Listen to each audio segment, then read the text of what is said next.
시간 연이어서 계속 기도하겠습니다. 오늘 저녁 특별히 대한민국 건국과 제주 4.3 사건의 진실에 대해서 우리에게 귀한 말씀을 주실 우리 강사로 오신 우리 김학성 교수님을 위해서 오늘 함께 하시는 모든 분들이 이 시간 정말 하나님의 음성을 들을 수 있도록 진실의 말씀을 들을 수 있도록 우리에게 더욱더 믿음을 주시고 또 담대함과 용기를 주셔서 이 힘들고 어렵고 혼돈과 혼란의 시대에 정말 믿음으로 전투하고 싸워 승리할 수 있도록 한 번 더 주님을 크게 찾고 기도하시겠습니다. 주여!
은혜와 사랑에 풍성하시고 찬양과 영광을 받으시기에 존귀하신 하나님 우리 아버지 감사합니다.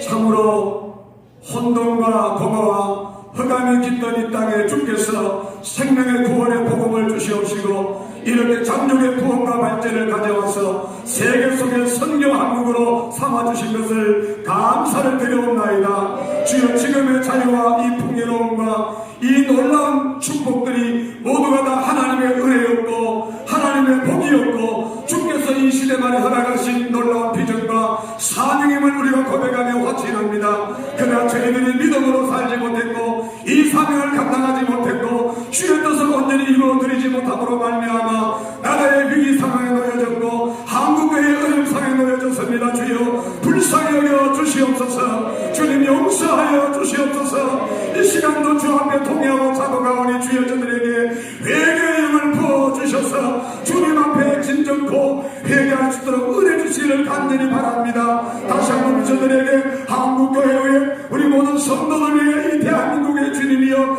희망을 주시기를 원합니다. 기회를 주시기를 원합니다. 이를 위해서 이렇게 3부 대선을 앞두고 모든 또 이렇게 단체장 또 이렇게 선거를 앞두고 이렇게 이 중요한 시기에 귀한 교수님을 오늘도 이곳 대구 땅에 보내주셔서 귀한 말씀을 들을 수 있는 은혜에 기회를 주심을 감사합니다. 이 밤에 세워질 귀한 김학성 교수님에게 지혜와 능철함을 더해주시되 주님에나 더하여 주시옵소서. 성령의 기름 부으심이 주여 넘치게 하여 주시옵소서. 준비한 귀한 말씀 대한민국 건국과 제주 4.3 사건의 진실함이 우리 모두에게 다시 한 번 더 밝히 드러나게 하여 주시옵소서.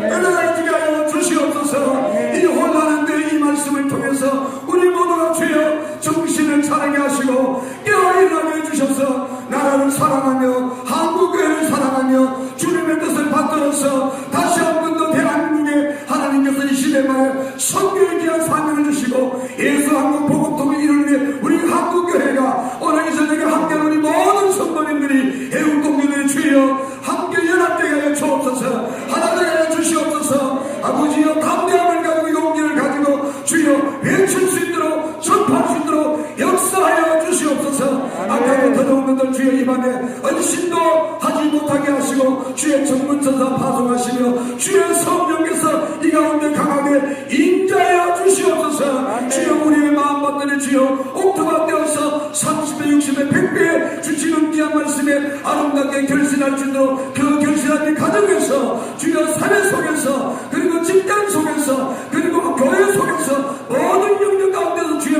나타나도록 축복하여 주시옵소서. 주님 한 사람도 빈 마음으로 돌아가지 않게 하시고 하나님을 만나는 밤이 되게 하시고 주의 음성이 들려지게 하시고 새로운 사명의 주여 두 줌을 불 던지고 아버지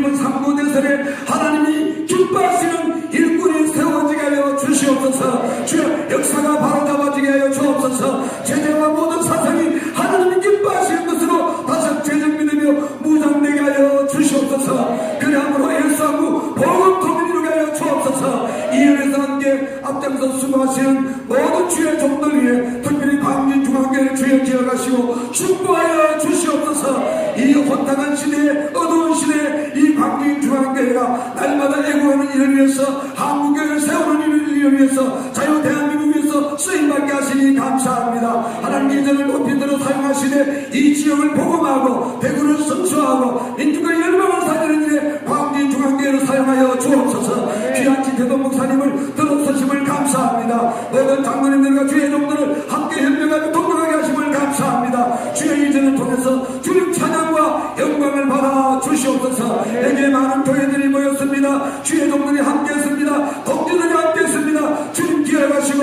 역사하시고 축복하여 주시옵소서. 함께 하심을 믿습니다. 예수님 이름으로 기도하옵나이다. 아멘. 이 시간 여러분 읽기 잘하신 우리 김학성 교수님 나오셔서 귀한 말씀 귀한 강의해 주실 때에 마음으로 활짝 열시고 정말 우리 대한민국의 건국의 진실함과 그리고 또 제주 4.3 사건을 통해서 얼마나 지금 또 혼란을 우리가 가지고 있습니까? 사실 우리는 알지만은 오늘 이 일이 또 여기서뿐만 아니라 여러 유튜브를 통해서 여러분의 또 그 간증과 또 청파를 통해서 알려질 수 있도록 우리 마음으로 활짝 열고 우리 교수님을 맞이하며 강의 듣도록 하겠습니다. 우리 나오실 때 감사한 마음으로 박수로 한번 환영하십시다.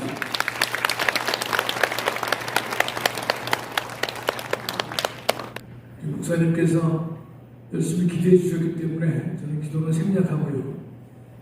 우리 대구 경북 지역의 애국의 성산이라고 할 수 있는 광진중앙교회에서 부족한 사람이 강의를 할 수 있게 된 것을 무척 영광으로 생각합니다. 서울에 사람제일교회가 있다면 대구에는 광진중앙교회가 있음을 제가 깨달았습니다. 아멘.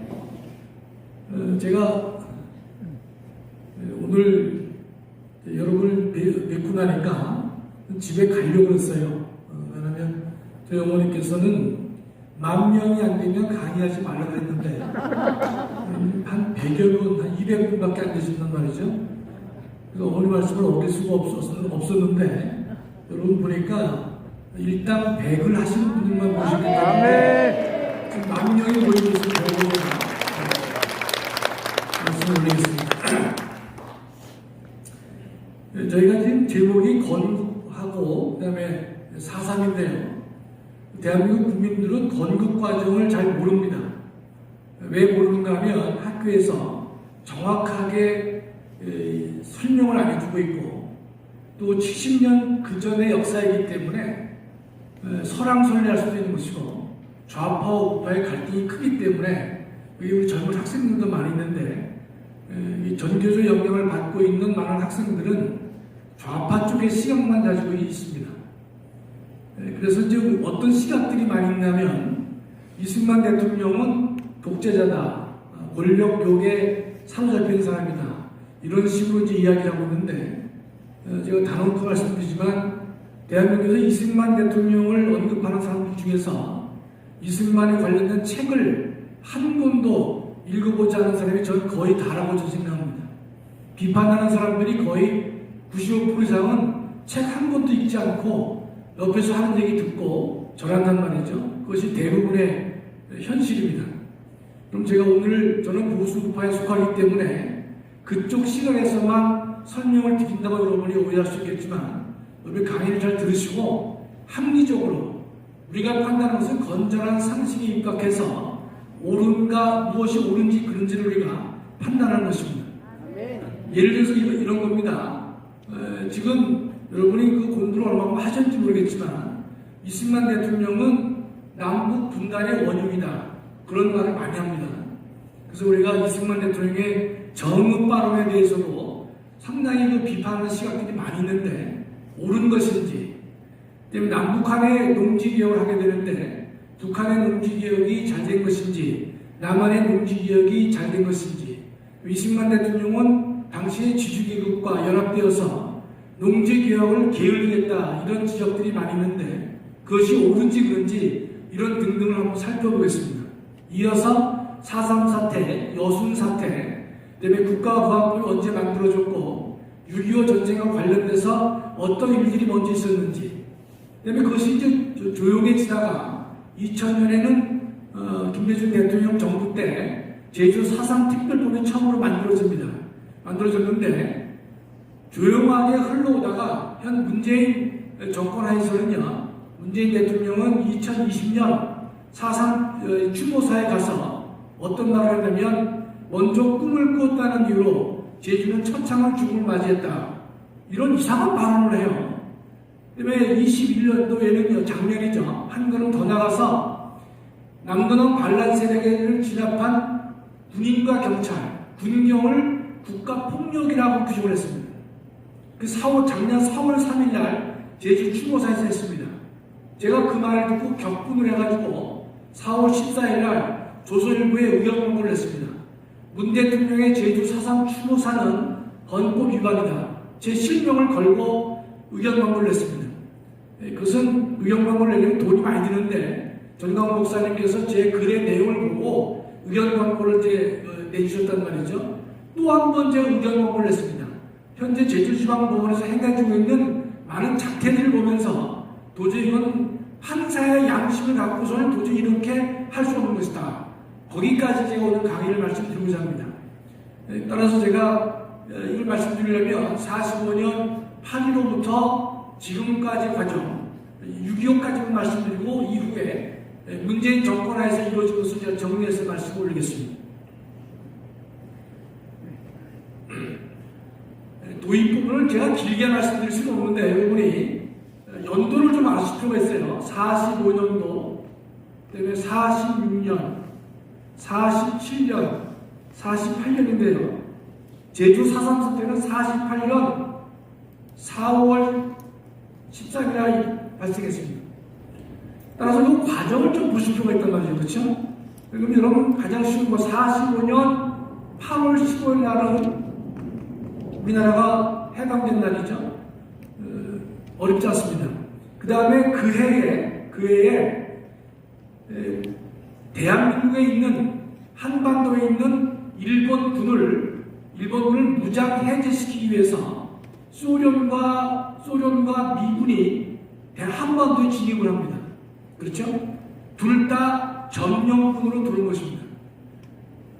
승전국이기 때문에 그렇습니다. 그랬는데 여러분 아는 것은 12월 달에 45년 12월 달에는요, 모스크바에서 미국, 영국, 소련 그 세 나라가 외무부 장관 회의를 합니다. 여러분 교과서에는 모스크바 삼상회의다 이렇게 표현되기도 하고 삼국 외무 장관 회의다 이렇게 표현을 하고 있습니다. 과거 책을 보면요, 모스크바 삼상회의다 이렇게 이제 많이 썼습니다. 모스크바에서 12월 달에 미국, 영국, 소련이 모여가지고 어떤 결정을 하냐면 대한민국은 독립시킬 수 없다는 겁니다. 5년간 신탁 통치를 할 것이다 그랬습니다.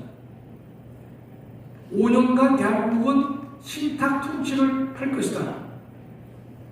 여러분 예컨대 2차전이 끝난 다음에 독일이나 오스트리아는요 바로 독립을 안 시켜줬습니다. 독립된 것 같지만 승전국인 미국, 영국, 프랑스, 소련이 분할해서 그 나라를 강제 점거했습니다. 왜냐면 이 2차 대전을 일으킨 원흉이기 때문에 이 승전국이 분할을 해서 지배를 했던 것입니다. 근데 우리나라는요, 니네는 독립해서 스스로 자립할 능력이 없다. 그래서 세 개의 나라가 모여서 5년간 신탁 통치를 하겠다고 했습니다. 그럼 여기에 대해서 우리가 국민들이 어떻게 반응했겠죠? 어떤 반응을 보여야 옳습니까? 36년간 일제 치하에서 독립을 그렇게 원했는데 다시 5년간 독립이 안 되고 미영소 등에 의해서 신탁 통치를 한다고 하는 것은 대한민국 국민으로서는 인정할 수가 없는 것입니다. 그렇겠죠? 받아들일 수 없습니다. 그래서 그 당시 대한민국 모든 사람들은 공산당을 포함한 모든 사람들은 신탁 통치를 반대했습니다. 그래서 공산당이라는 말이 나오는데 여러분 잘 알아두실 필요가 있어요. 조선, 여러분 뭐 이걸 다 어떨지 모르겠어요. 조선 공산당이 있단 말이죠. 그 다음에 여러분이 많이 듣는 얘기 있어요. 남노당.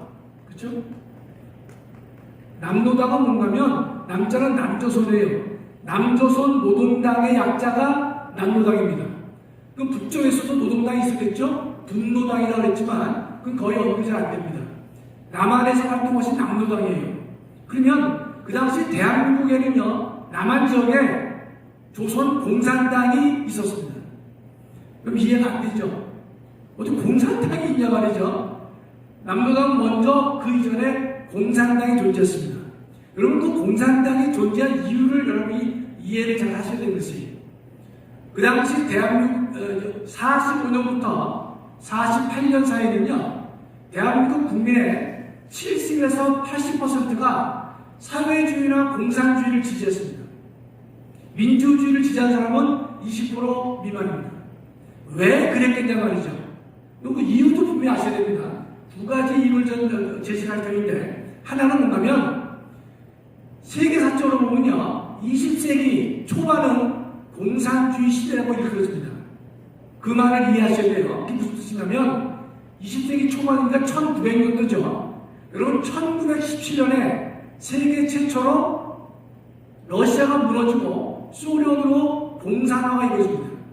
1917년입니다.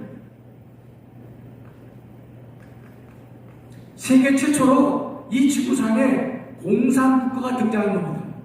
그러면 그 당시에는요, 공산국가가 상당히 매력을 주는 국가였을 수가 있습니다. 왜 그럴까요? 가진 자만의 나라가 아니라 노동자, 농민과 같이 못 사는 사람 다수가 노동자, 농민인데 그들이 원하는 나라를 만들어보자 라는 슬로건 하에 만들어진 것이 공산주의입니다. 따라서 상당수의 국민들은요, 공산주의를 선호할 수밖에 없는 것이 본질은 잘 모릅니다. 경험하지 않았기 때문에. 따라서 여러분, 상해 임시정부가 언제죠? 1919년입니다. 그렇죠? 1919년은 3.1운동이 있었단 말이죠. 3.1운동이 거사가 실패로 끝났지 않습니까? 그러나 바로 다음 달 4월 3일 날 상해에서 임시정부를 만들었습니다. 다 아시죠? 임시정부라고 하는 것은? 그 임시정부의 주된 멤버들은 공산주의 사상을 많이 가지고 있었습니다. 왜 그렇겠어요? 이게 얼마 안 돼요. 소련 혁명된 다음에 2년밖에 안 된단 말이죠. 그렇죠? 그러면 소련 밑에 어디가 있습니까? 몽골이 있습니다. 몽골 밑에 중국이 있어요. 소련이 공산화됐기 때문에 그 밑에 있는 몽골도 이어서 공산화가 됩니다. 공산주의가 좋은 거예요. 좋아 보인 거예요. 그 다음에 밑에 중국도 공산화될 수 있다 이런 뜻입니다. 그렇기 때문에 상해 임시정부에 있는 요원들은요, 누구의 독립자금을 많이 받았냐면 레닌의 돈도 많이 받았습니다. 레닌의 돈. 이번 그 문재인 정권에서 홍문도라는 사람이 지난번에 카자흐스탄에서 유해가 왔단 말이죠. 그런 사람들은 레닌한테 총도 받고 돈도 받은 사람들이. 그 당시는 왜 그랬냐면 레닌 같은 사람, 소련은요, 자신을 공산주의로 만들었기 때문에 이 공산주의 이즘이 주변에 널리 퍼지기를 원했던 것이. 그래서 주변을 다 붉게 물드는 작업들을 많이 했습니다. 바로 첫째 이유입니다. 따라서 대한민국도요, 당시 이 1919년, 17년, 45년 요 때는요, 대한민국 국민들은 상당 부분이 공산주의가 더 좋다고 생각했던 것입니다. 노동자, 농민의 나라를 만들어준다니까 그런 것이. 두 번째, 일제 36년 동안에 대한민국에 자기 농지를 가진 사람이 별로 없었죠. 그렇죠? 대부분 70에서 80%가 소작농입니다. 소작농이에요. 소작농으로 살았기 때문에 그 소작농인 농민들에게 너희가 독립된 경작권을 주겠다라고 얘기하니까 농민의 나라를 만들어주겠다. 농민이 주인되는 나라를 만들어주겠다고 하니까 많은 농민들이 공산주의를 지지할 수밖에 없었던 것이. 여기 저 젊은 학생들 꽤 있는데 제가 만약 그 당시 젊은 나이였으면 저는 분명히 공산주의자였을 것이에요. 노동자 농민의 나라를 만들어준 것이고 내가 우리 아버지가 돈 많은 지주가 아니라면 새로운 사회를 만들어 가는데 동참할 수도 없는 것이 그런 사회입니다. 그런 시절에 이승만 대통령은요 유일하게 자유민주주의가 무엇인지를 알고 있던 유일한 지도자였습니다. 이승만 대통령 아니었으면요 대한민국은 이미 그 당시 없습니까? 다 공산화가 됐던 것이에요. 공산화에서 지금 여러분가 나오고 있는 교회에서 예배 못 드립니다. 김정은 밑에서 좀 있을 거예요. 그 당시에 우리는 무지한 국민들이었지만 이승만 대통령은 미국서 공부를 많이 하셨기 때문에 또 하나님께서 내려준 선지자였기 때문에 공산주의의 실체를 정확히 알고 있었던 것입니다. 그래서 대한민국의 자유민주주의를 끝까지 실현하기 위해서 목숨과 싸움을 하셨던 것이 나중에 설명드리겠지만 당시에 미군정은 이승만 대통령을 싫어했습니다. 왜냐? 이승만 대통령이 계속 고집을 피우는 거예요. 니네 공산주의 지지자들이 70%가 되면 자유주의와 공산주의를 지지하는 사람들이 만나가지고 너네 나라에 맞는 국가를 만들어야 옳지 않겠느냐? 미국의 입장입니다. 상당히 합리적이죠. 그러나 이승만 대통령은 절대로 안 된다는 거예요. 자유민주주의 국가 아니면 안 된다고 고집을 피우기 때문에 미 군정은 이승만 대통령을 제거하려고 했습니다. 그러나 이승만 대통령의 그 굳건한 믿음 그거 하나 때문에 대한민국이요 자유민주주의 국가가 됐던 것이에요. 거기는 제로의 여지가 없고 제로입니다. 자, 그럼 제가 공산당 얘기를 하다 왔는데요. 자, 그럼 이 12월 달에 모스크바 상상회의에서 신탁 통치를 찬성했죠? 따라서 대한민국에 있는 모든 사람은 반탁을 했습니다. 신탁 통치를 반대했어요. 거기에 박헌영이라고 하는 조선 공산당을 만든 사람도 반탁했습니다. 당연한 것이죠. 대한민국 사람이라면 독립국가를 만들어줘야지 왜 5년간 다른 나라에 대해서 지배를 하게 했느냐 말이죠. 찬성할 수 없어요. 박헌영이라고 하는 조선 공산당은요 한 나라의 공산당은 하나밖에 못 만들어져요. 여러분 혹시 책을 보다 보면 조선 공산당이라는 용어가 나오고 공산당, 북한 지구 이런 표현이 나올 수 있어요. 여러분이 좀 날카로운 사람들은 아니 왜 이렇게 남한에 조선 공산당이 있고 북한이 왜 공산당 북한 지구냐 말이죠. 그렇게 여러분 생각할 수 있겠지만 그 당시에는 남한의 공산당이 먼저 만들어졌습니다. 따라서 한 나라의 공산당은 하나밖에 없기 때문에 북한에는 북조선 지구라고 하는 명칭을 썼던 것이에요. 그건 참고로 제가 말씀드린 거예요. 따라서 그 당시에 조선 공산당 멤버들도 일체가 이 신탁을 반대했습니다. 그러나 누구의 꾀에 넘어가느냐, 누구의 힘의 강요를 받았느냐, 소련의 영향을 받은 것입니다. 소련은요 이미 8.15 전후에 소련은 이미 북한에 진출했던 것입니다.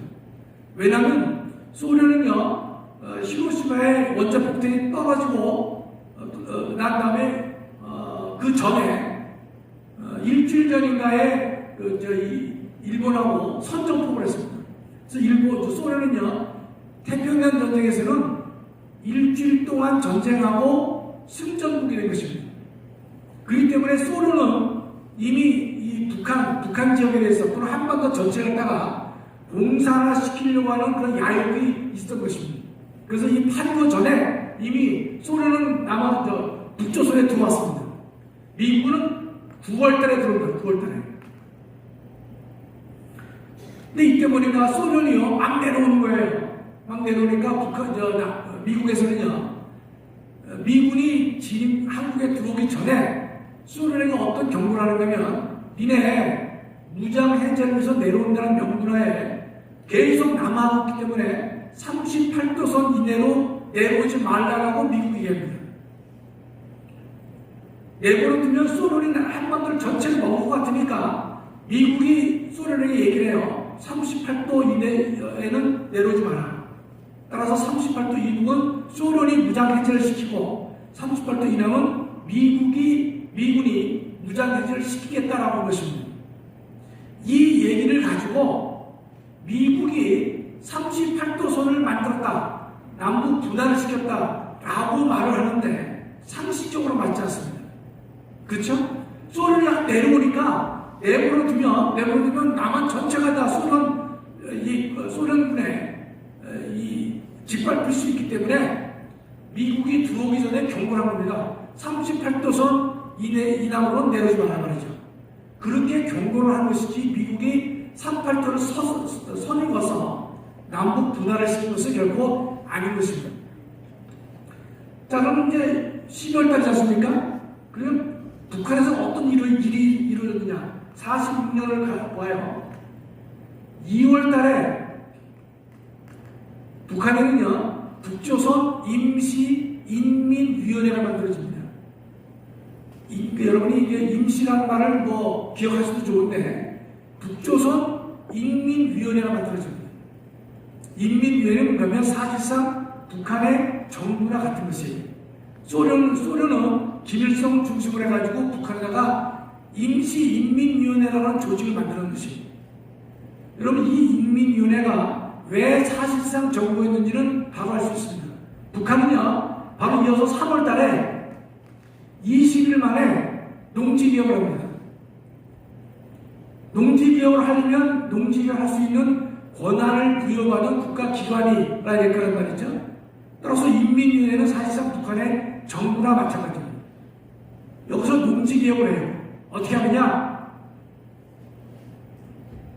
농지개혁은요, 무상몰수, 그 다음에 무상분배. 자, 북한 땅을 어떻게 합니까? 무상몰수가 있어요. 그럼 북한에 모든 땅 주인이 있을 거 아닙니까? 땅 주인한테 대가를 주지 않고 농장 다 뺏은 겁니다. 두 번째, 뺏은 토지를요, 북한 주민에게 무상으로 나눠줬어요. 자, 그러면 북한 주민이 두 손 들고 환영을 했겠죠? 왜냐하면 소장농이었는데 땅을 주니까 북한 주민들은 두 손 들고 두 손 들고 아멘을 그래서 많이 하는데 하여튼 그랬을 것이에요. 두 손 들고 환영하겠죠? 그렇죠? 다만 중요한 것은요, 북한 주민에게 땅을 무상 분배했지만 소유권은 안 줬습니다. 소유권은 안 줬어요. 왜냐하면 이 공산주의나 사회주의는 토지나 건물에 대한 사소유를 인정하지 않기 때문에 이 소유권을 안 주고 농지에 대한 경작권만 줬습니다. 경작권. 그럼 그것도 매우 중요하죠. 소장농으로 살다가 자신이 독자적으로 경작할 수 있는 경작권만이라도 준 것을 북한 주민들은 대환영했습니다. 따라서 남한 농민에 대해서 뭐라 하냐면 그 당시는 남북한의 교류가 사실상 있었습니다. 왔다 갔다 할 수 있었어요. 또 화폐도 같은 화폐를 썼습니다. 자, 그럴 경우에 남한의 농민들은요, 이승만 정부에 대해서 뭐라 하냐면 미 군정에 대해서 왜 우리는 농지개혁 안 하냐 말이죠. 그렇게 막 항의를 했던 것이, 우리도 빨리 농지개혁을 하자, 이렇게 이제 주장을 했겠죠. 그랬는데 남한의 농지개혁은요, 뒤늦게 이루어집니다. 뒤늦게. 북한같이 요거 20일 만에 못했어요. 남의 거를 공짜로 뺏었다가 놀아주니까 20일 만에 가능해요. 근데 남의 토지를 공짜로 뺏어도 됩니까? 그 강도죠. 안 된단 말이죠. 그러니까 토지를 국유화시키려면 지주에게 뭔가 대가를 줘야 됩니다.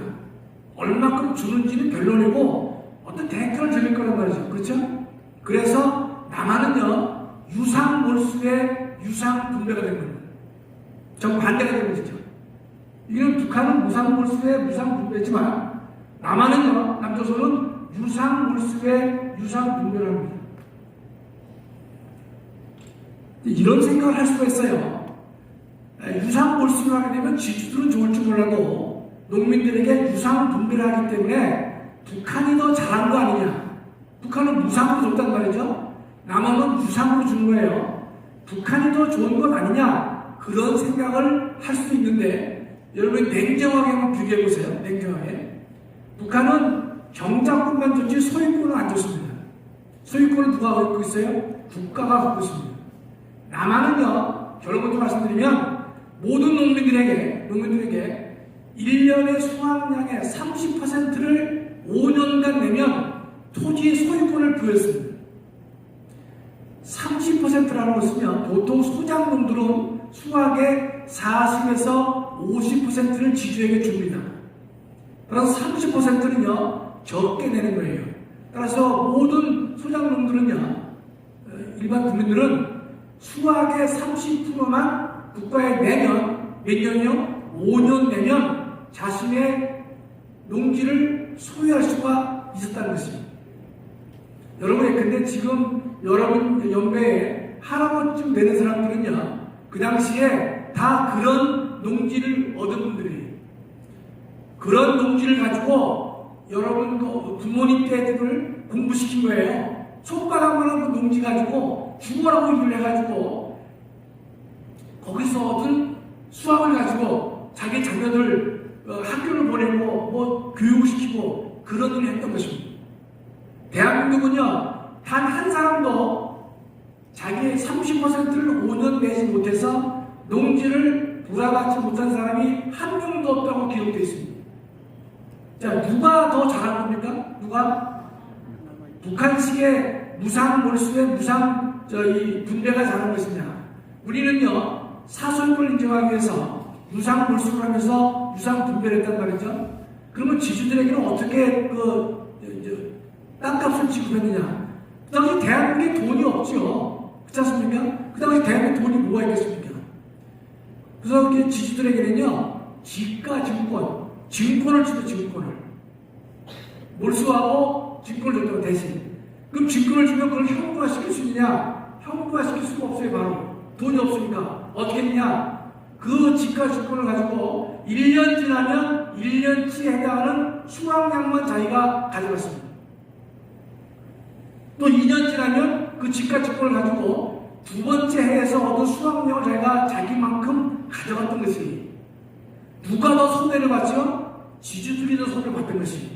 따라서 농지 개혁이 끝난 다음에 대한민국은 큰 분란이 없었던 이유는요, 가난한 소작농들의 이익이 더 돌아갔기 때문에 지주들이 상대적으로 손해를 봤습니다. 그래서 안정적인 토지 개혁을 하게 됐던 것입니다. 여기서 여러분 중요한 사실을 하나 아셔야 돼요. 자, 유상몰수와 유상분배를 하려고 하니까 농지 개혁이 늦어질 수밖에 없죠. 그렇죠? 당연히 늦어진 겁니다. 이걸 가지고 그런데 이승만 대통령이 뭐 지주들과 합작을 해가지고 농지 개혁을 게을리했다 이렇게 비판하는 것은요, 절대로 옳지 않습니다. 또 그것이 절대로 옳지 않은 가장 중요한 이유가 있어요. 미리 앞당겨서 말씀드리면, 자, 이 48년이죠. 49가 있고 50이 있어요. 5월 50년 6월 25일 날이 6.25 전쟁입니다. 6.25 전쟁이 있었어요. 그런데 지금 우리나라는 48년도에 국회의원을 뽑았고, 그게 재원 의원입니다. 재원 의원은 임기가 2년이었어요. 그래서 두 번째 국회의원을 뽑을 때는 임기가 4년이에요. 48년에 국회의원을 뽑았기 때문에 2년 임기니까 언제부터 뽑습니까? 50년도에 뽑았습니다. 언제 뽑았느냐? 5월 30일 뽑았어요. 이때 5월 30일 국회의원 선거를 했던 것이 이해가 되죠? 48년 5월 10일 총선거를 했고 임기 2년이니까 2년 지나서 50년 5월 30일 국회의원 선거를 했어요. 자, 그렇다면 이승만 대통령이 정상적인 사람이라면 농지개혁을 빨리 완수를 해야 국민들이 표를 줄 거 아닙니까? 그쵸? 5월 30일 국회의원 선거를 하게 되니까 이승만 대통령에 대한 업적을 평가받으려는 선거잖아요. 그쵸? 그러면 모든 사람이 5월 30일 전에 농지개혁을 완성토록 하지 않으면 안 됐을 거다 이런 뜻이죠. 그건 지극히 상식적인 얘기입니다. 그렇죠? 따라서 이승만 대통령이 늦게 했다? 그건 있을 수 없는 얘기입니다. 또 두 번째는요, 정말 하나님께 감사할 일이 있어요. 뭐였냐면, 이 농지개혁을 5월 30일 이때 다 완성된 게 아닙니다. 5월 30일은 국회의원 선거가 있었고 5월 30일까지는요 농지개혁이 완성된 거 아니에요. 그 이후까지도 딜레이됐습니다. 그러나 5월 30일 날까지는요 대한민국 국민 누구나 다 어떤 걸 할 수 있었냐, 토지 대장부를 열람하면 김학성의 네가 앞으로 5년간 30%씩 수확물을 내면 요 땅이 이 땅이 될 것이다 확인할 수가 있었습니다.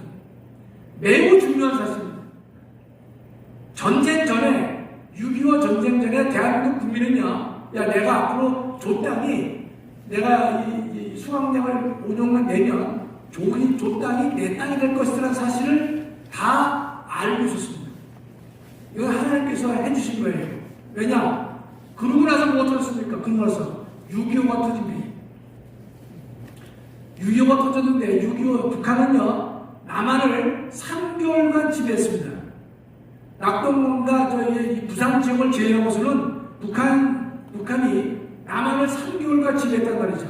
그때 뭐 수많은 사람을 죽였다 뭐다 이건 우리가 논외로 하는 것이고, 그때 북한이 북한식 토지개혁을 남한에 적용하려고 했습니다.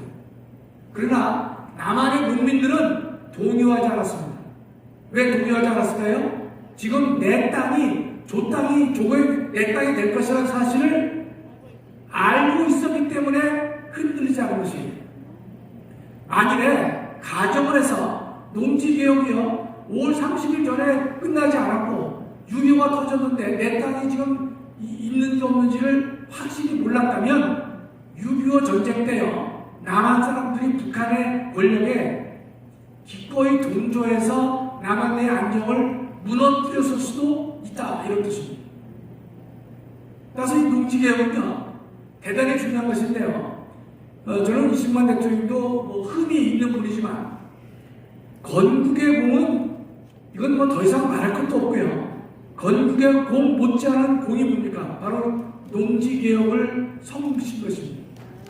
전 세계 많은 나라가 농지개혁을 성공하지 못한 나라가 많아요. 멕시코, 브라질, 필리핀 농지개혁 성공하지 못했습니다.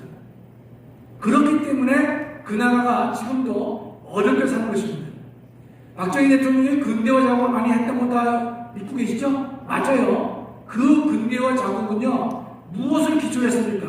대한민국 전체가 자기 땅을 가질 수가 있었다는 것이, 그거를 기초로 시작을 했기 때문에 근대화가 잘 될 수가 있었던 것입니다. 저는 그래서 이승만 대통령의 농지개혁은요 아무리 그 공간을 강조해도 지나치지 않다, 저는 그렇게 감히 말씀드릴 수가 있습니다. 여러분 과장됐습니까? 제 표현이? 전혀 과장 아닙니다. 있는 그대로를 제가 말씀드리는 것이, 따라서 농지개혁을 먼저 땡겨서 말씀드렸지만은 이 농지개혁 없이 6.25가 터졌다, 대한민국 우리가 안보를 장담할 수가 없는 상황이었다 이런 뜻입니다. 또 하나 알아주실 것은 이승만 대통령이 농지개혁을 느리게 했다, 그는 전혀 설득력이 없어요. 지주들의 땅을 갖다가 여러분이 근데 이 지가 증권으로 몰수해가지고 증권 하나 준단 말이죠. 그럼 그 지주들이 없으니까 불만이 많을 거 아니겠어요? 지금 이제 여러분 김성수라는 사람이 있어요. 인천 김성수는 고려대학을 시험 분이고 호남 분이신데, 그분이 그 당시 가진 땅이 10,000평이에요. 10,000평. 뭐 상상을 하기 어려워요. 대한민국 최고의 부자 중에 하나인데, 김성수 씨가 적극 나서서 농지개혁에 적극 찬성했습니다. 그래서 그분이 1,000,000평 가지고 계시니까 100만 평, 200만 평 가진 많은 그 지주들, 그런 사람을 설득해가지고 우리가 이 일에 동참하자. 대지주가 적극적으로 동참을 했기 때문에 농지개혁은 성공할 수 있었습니다. 그런데 문재인 정부 들어와서는요, 김성수 씨가 갖고 있는 훈장을 삭탈했습니다. 그가 7.18한 이유로 삭탈을 했어요. 여러분 대한민국에는요 일제시대에서 이 삶을 사신 분들은요 다 7.18하고 봐야 돼요. 어느 사람이 안 7.18합니까? 다 7.18지. 그러면 그 시대에서요 돈 푼개나 벌고 사업에 성공하고 하는 사람들은 일본 권력의 제국주의 권력의 비위를 맞추지 않고서는 살아남을 수가 없었던 그런 시절입니다. 저는 그분의 편을 지는 건 아니에요. 이 정부는 계속 과거 역사만 뒤집어가지고 다 7.1이라는 자기 잣대를 들이대가지고 7.18하고 몰아붙여가지고 훈장을 삭탈을 했는데 제가 볼 때는 정말로 아쉽다 이런 뜻입니다. 자기 집을 돌아보면요 7.18 아닌 사람 없어요. 다 7.18 했습니다. 주서 아닌 사람이 어디 있습니까? 뭐 김영웅이가 떠드는데 남의 뭐 창식에 매기는 자기 어머니가 창식에 대한 얘기는 숨기고 앉아있단 말이죠. 그런 식으로 해서는 안 된다는 뜻이. 이 정도만 농지개혁 말씀드리겠습니다. 자, 그럼 다시 46년으로 돌아옵니다. 46년으로, 그렇죠? 46년 3월달에 뭐가 있었어요? 북한의 농지개혁이 있었어요. 20일 만에 끝납니다. 무상 몰수에 무상 분배로 이 농지개혁을 단행했어요. 그랬는데 곧 5월달에 여기죠? 5월달에 미소 공동위원회가 결렬됩니다. 결렬. 이게 무슨 말인가면 여기 보시면 모스크바 삼국 외상회의가 있었죠. 신탁 통치를 하자고 그랬죠. 그랬는데 그 당시 영국 같은 경우는 나라가 머니까 또 관심도 없으니까 그러면 앞으로 한반도는 미군과 소련이 중심이 돼가지고 한반도에 어떤 나라를 만들 것인지 갖다가 우리가 도와주자. 그래서 만들어진 것이 뭡니까? 미소공동위원회입니다. 미소공동위원회는 이 모스크바 삼상회의의 구체적인 실행 방안이에요. 그랬는데 미소공동회는 알아줄게 젊은 학생이 많아서 좋은데 미소공동회는 2번 열렸습니다. 2번 대한민국에서 2번 다 결렬됐어요. 그랬는데 다 아실 필요 없지만 이때 46년 5월달에 미소공동위원회가 결렬됩니다. 미국과 소련이 만났는데 회담이 안 되는 거예요. 회의 진척이 안 되는 거예요. 왜 안 되느냐? 간단합니다. 소련은 어떤 얘기를 한다면요.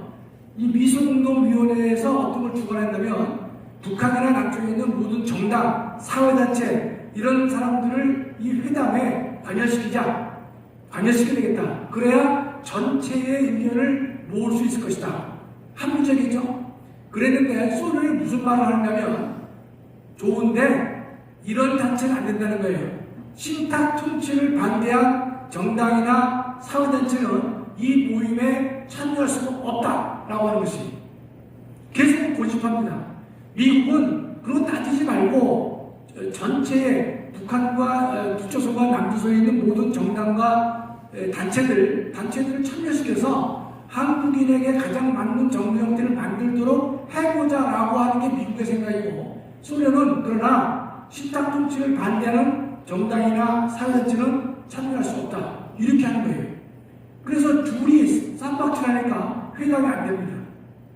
그래서 미소공동위원회가 5월달에 결렬됐습니다. 결렬. 여러분 회담이 결렬될 때는요. 쌈박질 하더라도 어떻게 되는가면 다음 날짜를 잡고 깨지는 경우가 있고 다음 날짜도 잡지 못하고 깨지는 경우가 있어요. 이해되시죠? 그때는 하루 쌈박이 나가지고 다음 날짜를 잡지 못하고 무기 휴회가 된 거예요. 제가 여기 객관적 사실을 말씀드린 거예요. 이제 주관적 견해가 아닙니다. 자, 그럼 여기서 이승만 대통령은요, 그 당시 이승만 박사죠. 6월달에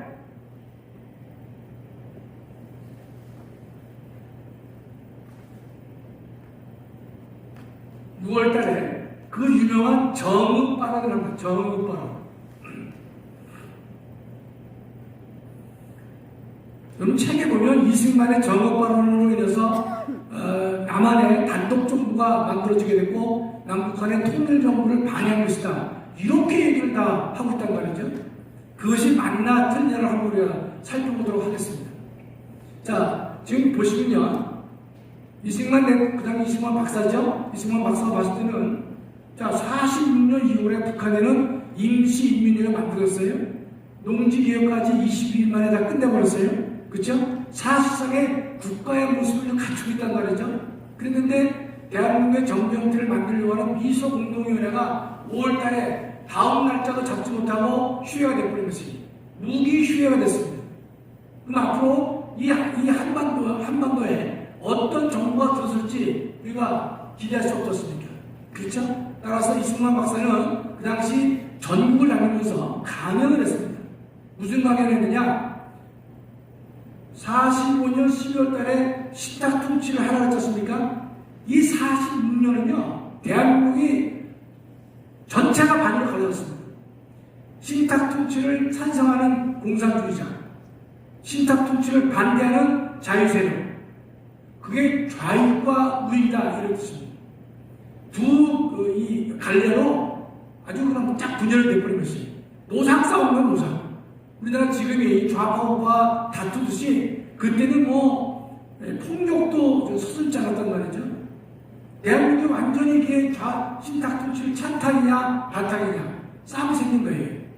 그럴 때 이승만 대통령 또는 김구 선생들이 전국 다니면서 국민들을 계명하기 위해서 연설 강연을 하셨습니다. 그랬는데 6월 달에 정읍에서 어떤 발언을 하느냐? 북한은 46년 2월에 이미 인민위원회를 만들었고, 그다음에 이 농지개혁도 다 이루었고, 미소공동위원회는 무기한 날짜를 정하지 못하고 휴회가 됐으니 우리 남한만이라도 이제 어떤 위원회를 만들든지 아니면 정부를 구성해야 옳지 않겠느냐라는 의견을 말한 거예요. 그 당시 이승만 대통령은 대통령도 아니잖아요. 그렇죠? 대통령하고 이승만 박사의 신분으로 좀 얘기를 한 거란 말이죠. 그걸 가지고 근데 이승만 대통령은 남북 분단의 원인이다 라고 몰아붙인 것은요, 상식에 맞지 않는 것입니다.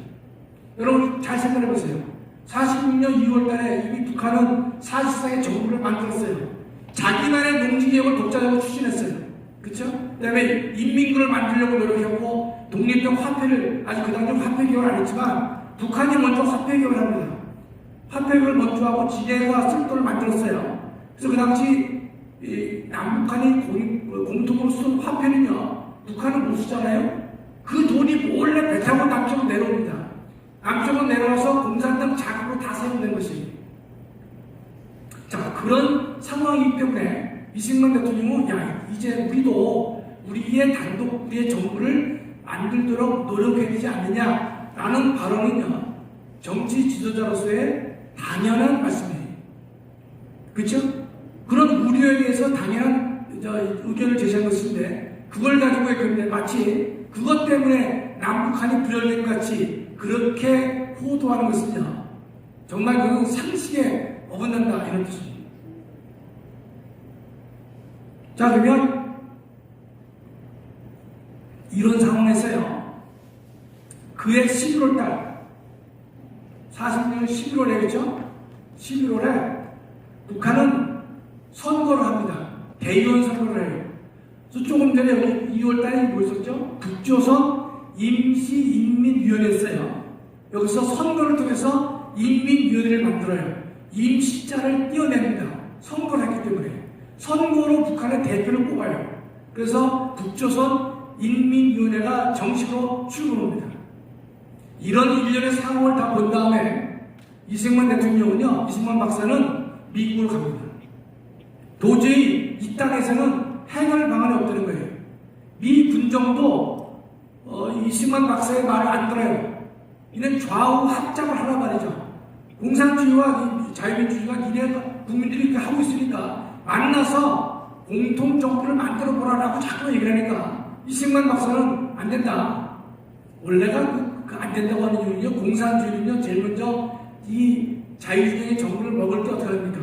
먼저 합작을 하잖아요. 합작하지 않고 합작한 이후에는 자유를 먹습니다. 그게 바로 모택동과 장대성이 그랬단 말이죠.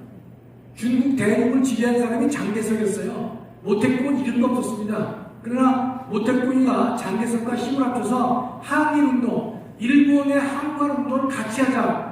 그거 좋잖아요. 같이 했어요. 같이 했는데 당시에 장대성 밑에 있는 국민당이 부패해가지고요, 모택동이가 장대성을 쫓아갑니다. 그래서 중국 전체가 공산화가 돼 있단 말이죠. 그런 현상을 이승만 박사는 원래 이 공부를 많이 하셨기 때문에 정확하게 꿰뚫고 있는 것이 좌우 합작 안 된다. 그는 말뿐이고 전술 전략에 불과할 것이다. 이승만 대통령이 대한민국 남한에서요 설자를 걷는 거예요. 이 양반이 어떻게 합니까? 미국으로 갔습니다. 46년 12월에 미국을 가게 된 것이에요. 그래서 이 박사님이 뭐라고 하려면 미 군종하고는 얘기가 안 된다. 따라서 미국의 국무부하고 대통령과 국무부하고 내가 직접 담판을 시켰다. 그런 마음으로 미국을 가시는 거예요. 책에 보면요. 12월 달에 갔는데 미국에서 국무부 장관이 이승만 박사를 아주 홀대합니다. 왜냐면 당시에 트루만 대통령이었는데 그 사람이 처음에는 소련에 대해서 아주 우호적인 입장을 가지고 있던 것이 왜냐면 2차 대전 때 같이 싸웠기 때문에 미국이 소련에서 우호적 입장을 가졌단 말이죠.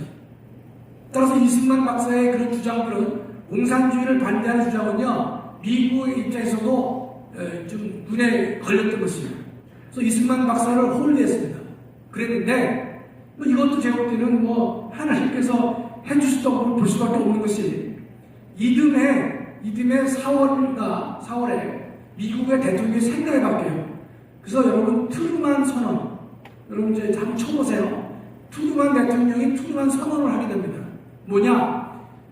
이 공산주의 세력과 맞서서 싸워야 될 것이다. 소련이 계속해서 동유럽을 공산화시키고 몽골, 중국 다 공산화시키고 그 다음에 한국까지도 넘보고 있단 말이죠. 그 당시에는요 제가 20세기를 뭐라 했죠? 그게 주는 공산주의 시대라고 했죠. 전 세계의 공산주의가 급속도로 확산됐습니다. 아프리카 지역 등등에 뭣도 모르고 다 공산주의를 선택하는 것이. 그렇기 때문에 소련이 계속해서 공산주의 가지고 이 전 세계를 갖다가 붉게 물들고 있으니까 트루만 대통령이 안 되겠다. 그래서 그때부터 냉전이라고 하는 것이 처음으로 시작된 것이.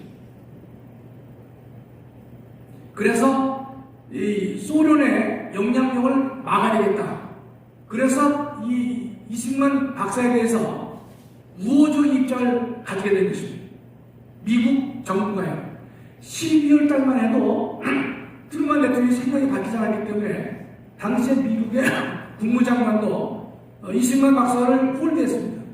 그러나 이 정책이 바뀌는 바람에 이 근본적으로 큰 선회를 하게 된 것입니다. 그래서 트루만 선언이 있고 바로 이어서 이승만 박사가 한국으로 귀국합니다. 왜? 이제 됐다. 라고 해서 돌아오시는 거예요. 자, 그럼 그때가 언제입니까? 47년이겠죠? 그쵸? 47년. 46년 12월에 미국 갔단 말이죠. 홀대 받았는데 47년 4월에 트루만 선언이 있었기 때문에 들어왔죠? 자, 그럼 제가 여기 이 칠판을 잘 못 써서 그러는데요. 다 좀 지우고 47년부터 합니다.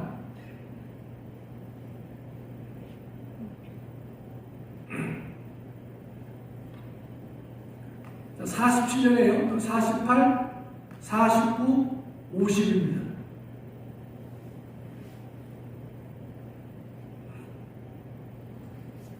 자, 47년 4월인가에 이승만 박사가 귀국해요. 마음을 좀 놓았을 거예요. 왜냐면 미국이 소련에 대한 정책을 바꿨구나. 따라서 좀 안심해도 되겠구나. 그래서 미국이 어떻게 하냐면요. 한국 문제를 어떻게 하냐. 미국이 유엔에다가 상장합니다. 유엔에. 그래서 학교에서 배웠을 거예요. 47년 11월.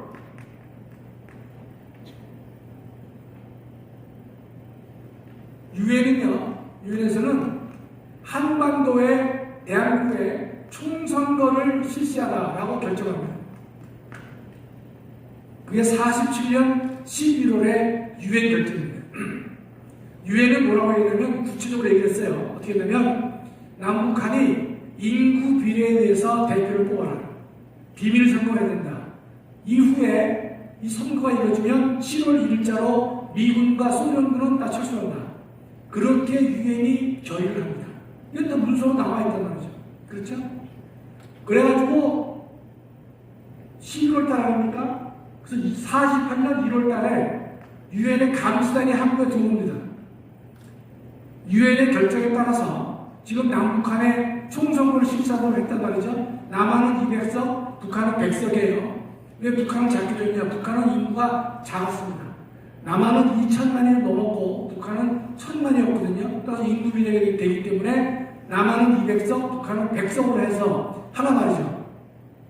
그래서 유엔의 감시단이 한국에 들어왔어요. 들어왔는데 이 감시단들이 근데 이 38도 이북으로 들어가려고 하니까 소련과 북한 당국이 힘으로 막습니다. 못 들어오게 한 거지. 이 제가 만들어낸 얘기 아니에요. 못 들어오게 해요. 자, 그러면 어떻게 했습니까? 두 가지가 있겠죠. 한 가지는 그러면 못 들어가니까 이 남한만이라도 선거를 실시하자라고 했겠어요? 안 되는 거죠. 왜냐면 유엔 결정은 남북한 총선거를 하라고 했단 말이죠. 따라서 이 유엔 그 임시위원단이 다시 그 문제를 가지고 유엔에 갑니다. 그러니까 유엔이 다시 결정을 해요. 어떻게 하냐 그러면 남한만이라도 선거를 실시하라. 남한만이라도 선거를 실시하라. 그게 2월달 됐어요. 이건 좀 틀릴 수가 있어요. 유엔 총회가 남북한 총선거를 실시하라고 했는데 북한이 반대하니까 그러면 남한만이라도 하자라고 한 거 아니에요. 다시 문제를 유엔에 가져갑니다. 유엔에서 그러면 남한만이라도 선거를 하라라고 유엔이 결정을 했습니다. 그 결정에 따라서 남한이 없습니까? 선거를 실시하라고 했던 것입니다. 제가 이런 다른 강의를 잘 안 듣는데 제가 한번 설민성이라는 친구가 KBS에서 무슨 얘기를 하는 잠깐 우연하게 들었어요. 우연하게. 제가 그 친구 좋아하지도 않고 그런 젊은 친구들의 강의를 들을 만한 제 위치도 아니기 때문에 듣지 않는데 우연히 TV를 듣다 보니까 그 친구가 강의를 해요. 근데 마침 요 부분을 강의하더라고요. 총선거에 대해서. 이런 말 하나 들었어요. 그 학생들한테 아니 지금 근데 그 총선거를 하려면 남한이 200석이고 북한이 100석이라고 얘기하니까 북한이 그 제안을 받아들이겠느냐 이렇게 얘기를 해요. 그 학생들은 오고 일리가 있단 말이죠. 참여를 하니까 그렇게 입도하더라고요. 그래서 이 정신 나간 놈이다 생각한 거죠. 선거는요 인구 비례로 하도록 되는 것입니다. 유엔도 그렇게 결정했어요. 우리가 2천만이고 북한이 1,000만이니까 마구잡이로 200석에 100석이 됐던 것이. 여러분 예컨대 그럼 그 당시에 인구가 2천만에 1,000만인데 남한도 200석, 북한도 200석 한다면 누가 펄펄 튑니까? 남한의 주민들이 펄펄 뛴 거죠. 숫자가 안 맞으니까. 그렇죠? 그 당시 남한도 북한은 독립된 국가가 아니에요. 따라서 인구 비례를 하려면 2천만 대 1,000이니까 대략 잡아서 200대 100이 맞는 것이. 그거를 동수로 안 했기 때문에 북한이 그 제안을 받아들이지 않았다? 그런 논리는 설득이 전혀 없는 것입니다. 이해가 되시죠? 그렇죠? 그런 예컨대 유엔이 그렇게 결정을 해준 거예요. 남한이 가서 한 게 아니라 그 당시 대한민국은 법적지가 어떻습니까? 대한민국은 국가도 아니었어요. 당시에 유엔에 가서 참석할 자격도 없다고요.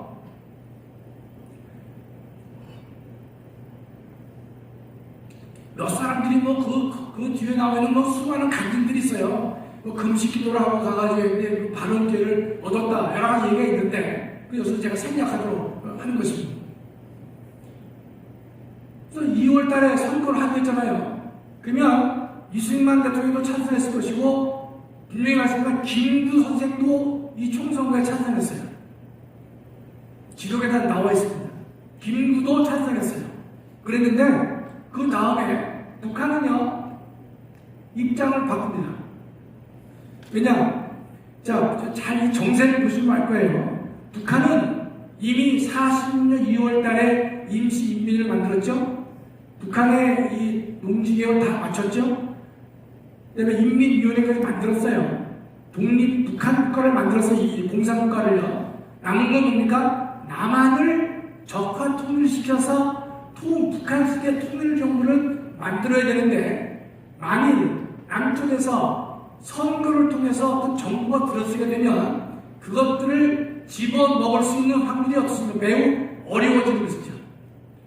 정부가 없는 상태라면 이걸 먹기가 쉬운데 법적으로 선거를 해서 나라가 만들어지면 먹기가 어렵단 말이죠.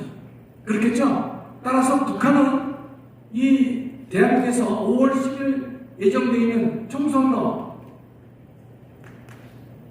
5월 10일 날 총선거 남한만의 총선거를 하기로 했어요. 그랬는데 이 총선거를 극력 저지하는 것입니다. 극력 저지하도록 아주 노력을 하는 것이죠. 그 일환이 뭐냐? 그 일환이 대한민국에는 남노당이 있었습니다. 그 당시. 아까 제가 조선공산당 말씀드리고 남노당 말씀드렸는데 이렇게 정리했는데요. 그 당시 이 남한에는요 조선공산당 무슨 공산당 해서 공산당도 여러 개가 있었어요. 여러 개가. 그것이 하나로 합쳐진 게 남조선 노동당이라고 생각하시면 됩니다. 물론 다는 안 들어갔어요.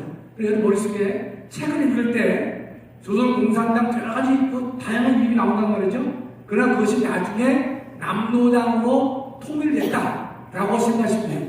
물론 다 들어가지는 않았습니다. 그러니까 남한에는 남노당이요, 제주도에는요, 남노당, 제주도당이 있었습니다. 제주도당에 시켜가지고 4월 13일, 그렇죠? 4월 3일이랬죠. 4월 3일이죠. 이게 이제 5월 10일 총선거예요. 4월 3일 새벽 2시를 기해서 이 사람들이 무장 봉기를 한 겁니다. 제주도당, 남도당 무장 무역대들이 그 사람들이 상당수의 무기를 소지하고 있었어요. 무기가 어디서 나오느냐? 이런 겁니다. 제주도는요, 2차 대전 당시에 일본 사람들이 제주도는 미국이 쳐들어오면 그걸 항거하기 위해서 제주도에는 수많은 폭탄이라든지 이런 것보다 저장했습니다. 그럼 지금도 가끔 뉴스를 보면요, 제주도에 보면 굴도 발견되고 막 그래요. 왜냐면 그 일본 사람들이 미군에 저항하기 위해서 굴도 만들고 그랬습니다. 그 당시에 무기들을 2차 대전이 끝난 다음에 일본으로 반출하지 못한 무기가 많이 남아 있었어요. 그걸 가지고 4월 3일 새벽 2시를 기억해가지고 제주도에 경찰 지서가 24개입니다. 24개인데 12개의 경찰관서를 일제에 시켜갑니다. 현재 판례를 보면 12개 또는 11개예요. 그건 뭐 대체 없죠. 24개 중에 12개를 공격합니다. 그래서 이 경찰관서를 방어합니다. 폭파합니다. 경찰관을 죽입니다. 경찰관 가족을 죽입니다. 또 하나 선거관리위원회 위원들을 살해하는 것입니다. 그 당시에 여러분 대한민국 정부가 만들어졌나요? 안 만들어졌죠?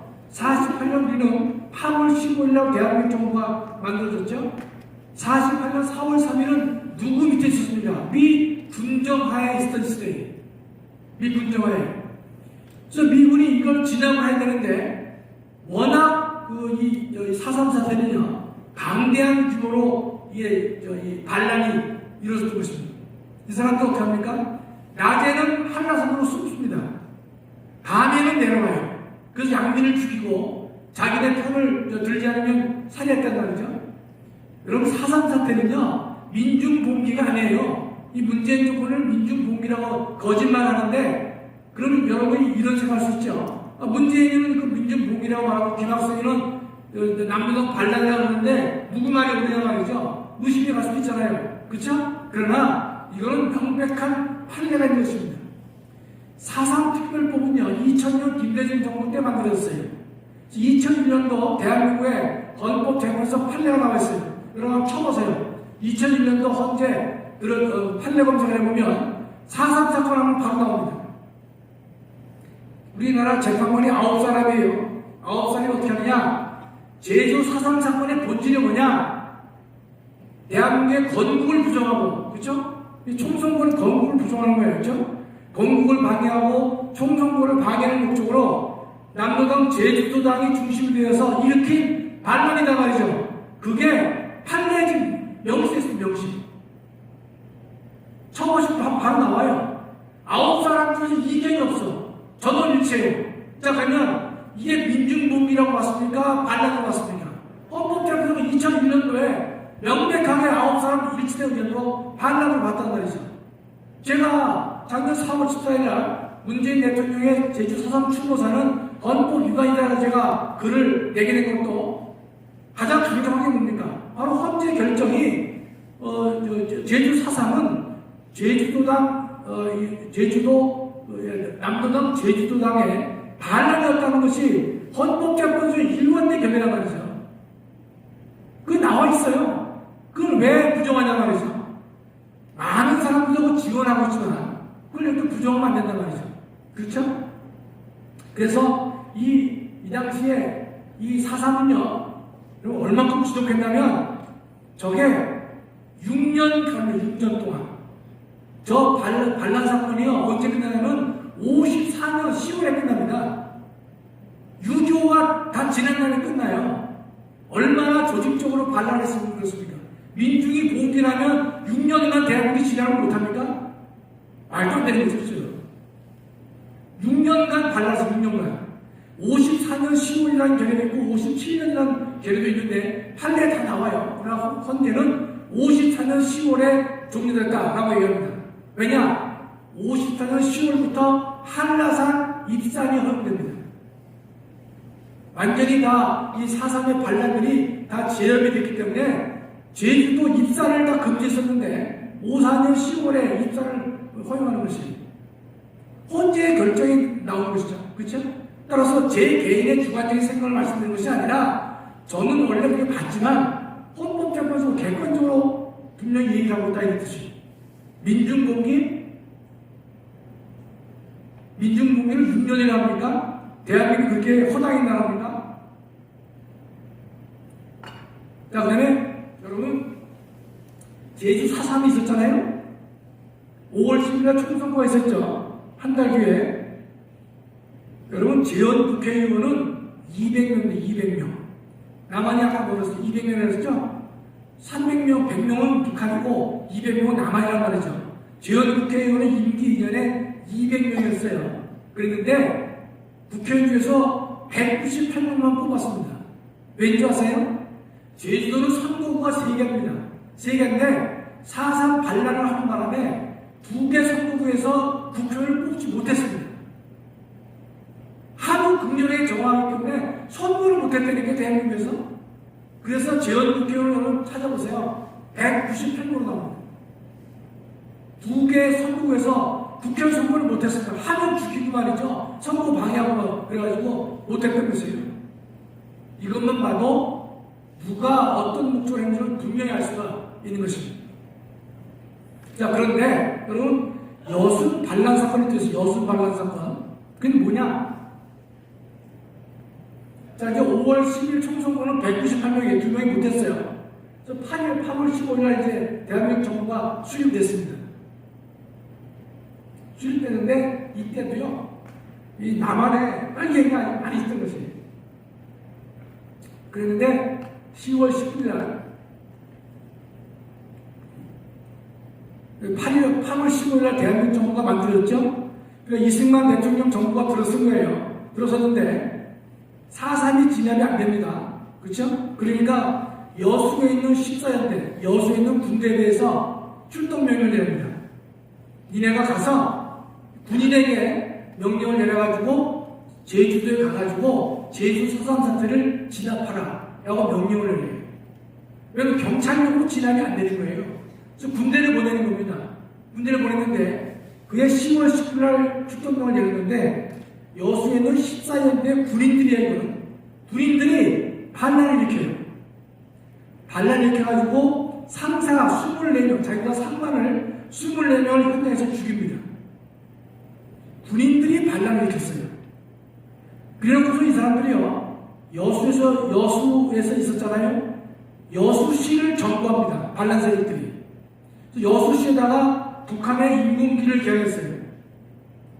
나머지 사람들은요, 다시 인근에 있는 순천시로 갑니다. 순천시로.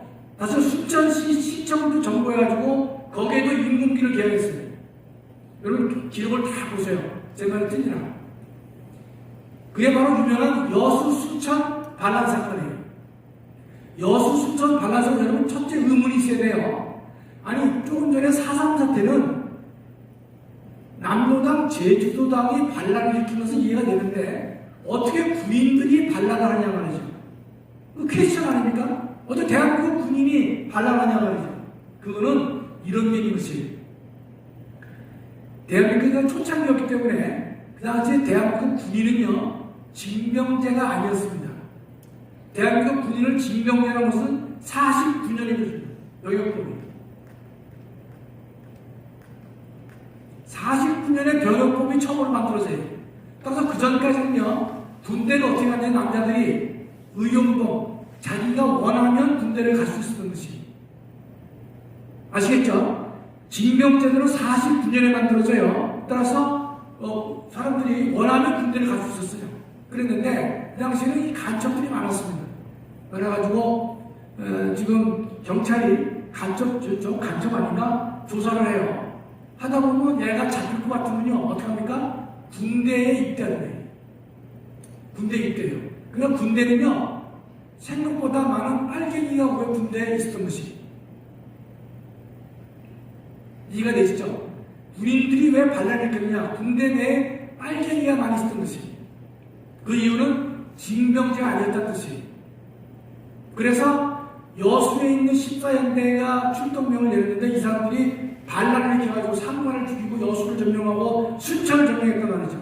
그래서 이승만 정부가 제일 먼저 내린 비상계엄이 여수 반란 사건을 진압하기 위해서 비상계엄을 선포했습니다.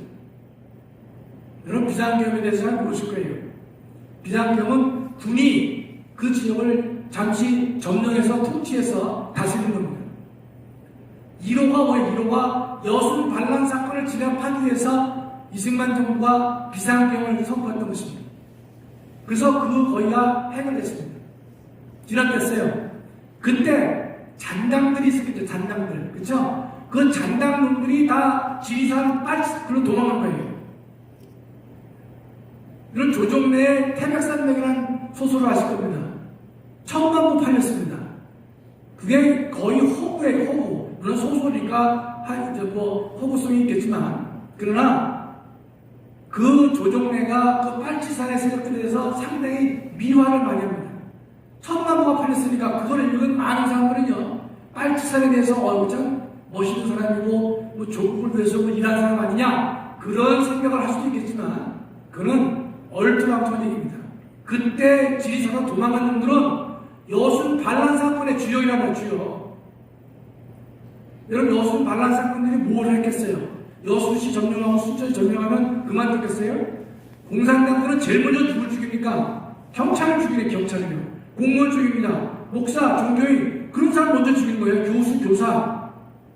그런 학살이 이루어진 게 뭡니까? 여순 반란 사건이에요. 자, 그러면 10월 10일이에요. 12월 제가 8일로 기억하는데 이때 국가보안법을 만듭니다. 근데 많은 사람들은 국가보안법을 언제 만드는지를 모를 때가 있는데 반공법과 국가보안법을 혼동할 수 있지만 국가보안법은요 48년 12월 달에 만들어집니다. 이게 여러분 왜 의의가 있겠어요? 저 당시는요, 대한민국은 형법이 없었어요. 형법. 그럼 대한민국을 어떻게, 범죄와 형법을 어떻게 다스렸겠느냐? 대한민국 형법이 만들어지기 전이었기 때문에 일제의 형법을 가지고 우리가 법을 정했습니다. 초창기에는 우리나라 법이 없었어요. 그러니까 일제시대에 쓰던 일본의 민법, 일본의 형법을 대한민국의 민사문제를 다스렸고 형사문제를 다스렸습니다. 그런데 이 일본 형법의학은요 국가 자체를 없애려고 하는, 국가 자체를 전복하려고 하는 그런 행위에 대해서 책임을 물을 수 있는 조항이 없었어요. 그래서 이승만 정부는 어떻게 되냐? 그럼 국가보안법 말을 잘못해서 단어를 국가 자체를 지키기 위한 몸이라는 뜻이에요. 그러면 이런 특별법은요 형법이 만들어진 다음에 만들어지는 것이 순서입니다. 형법이라고 하는 일반법을 만들고 그 다음에 특별법을 만들어야 되는데 워낙 급하다 보니까 대한민국이 한번 넘어가시게 됐으니까 말이죠. 그래서 이승만 정부가 국가보안법을 먼저 만든 겁니다. 형법이 만들어지기 전에 국가보안법부터 만드는 것이, 이 당시도 국가보안법을 만들 때 반대하는 국회의원이 많이 있었겠죠. 반대하는 놈들은요, 6.25가 터졌을 때 대부분 다 월북했습니다. 그런 사람들이에요. 그런데 자, 국가보안법 만들었어요. 자, 49년으로 넘어갑니다. 49년으로.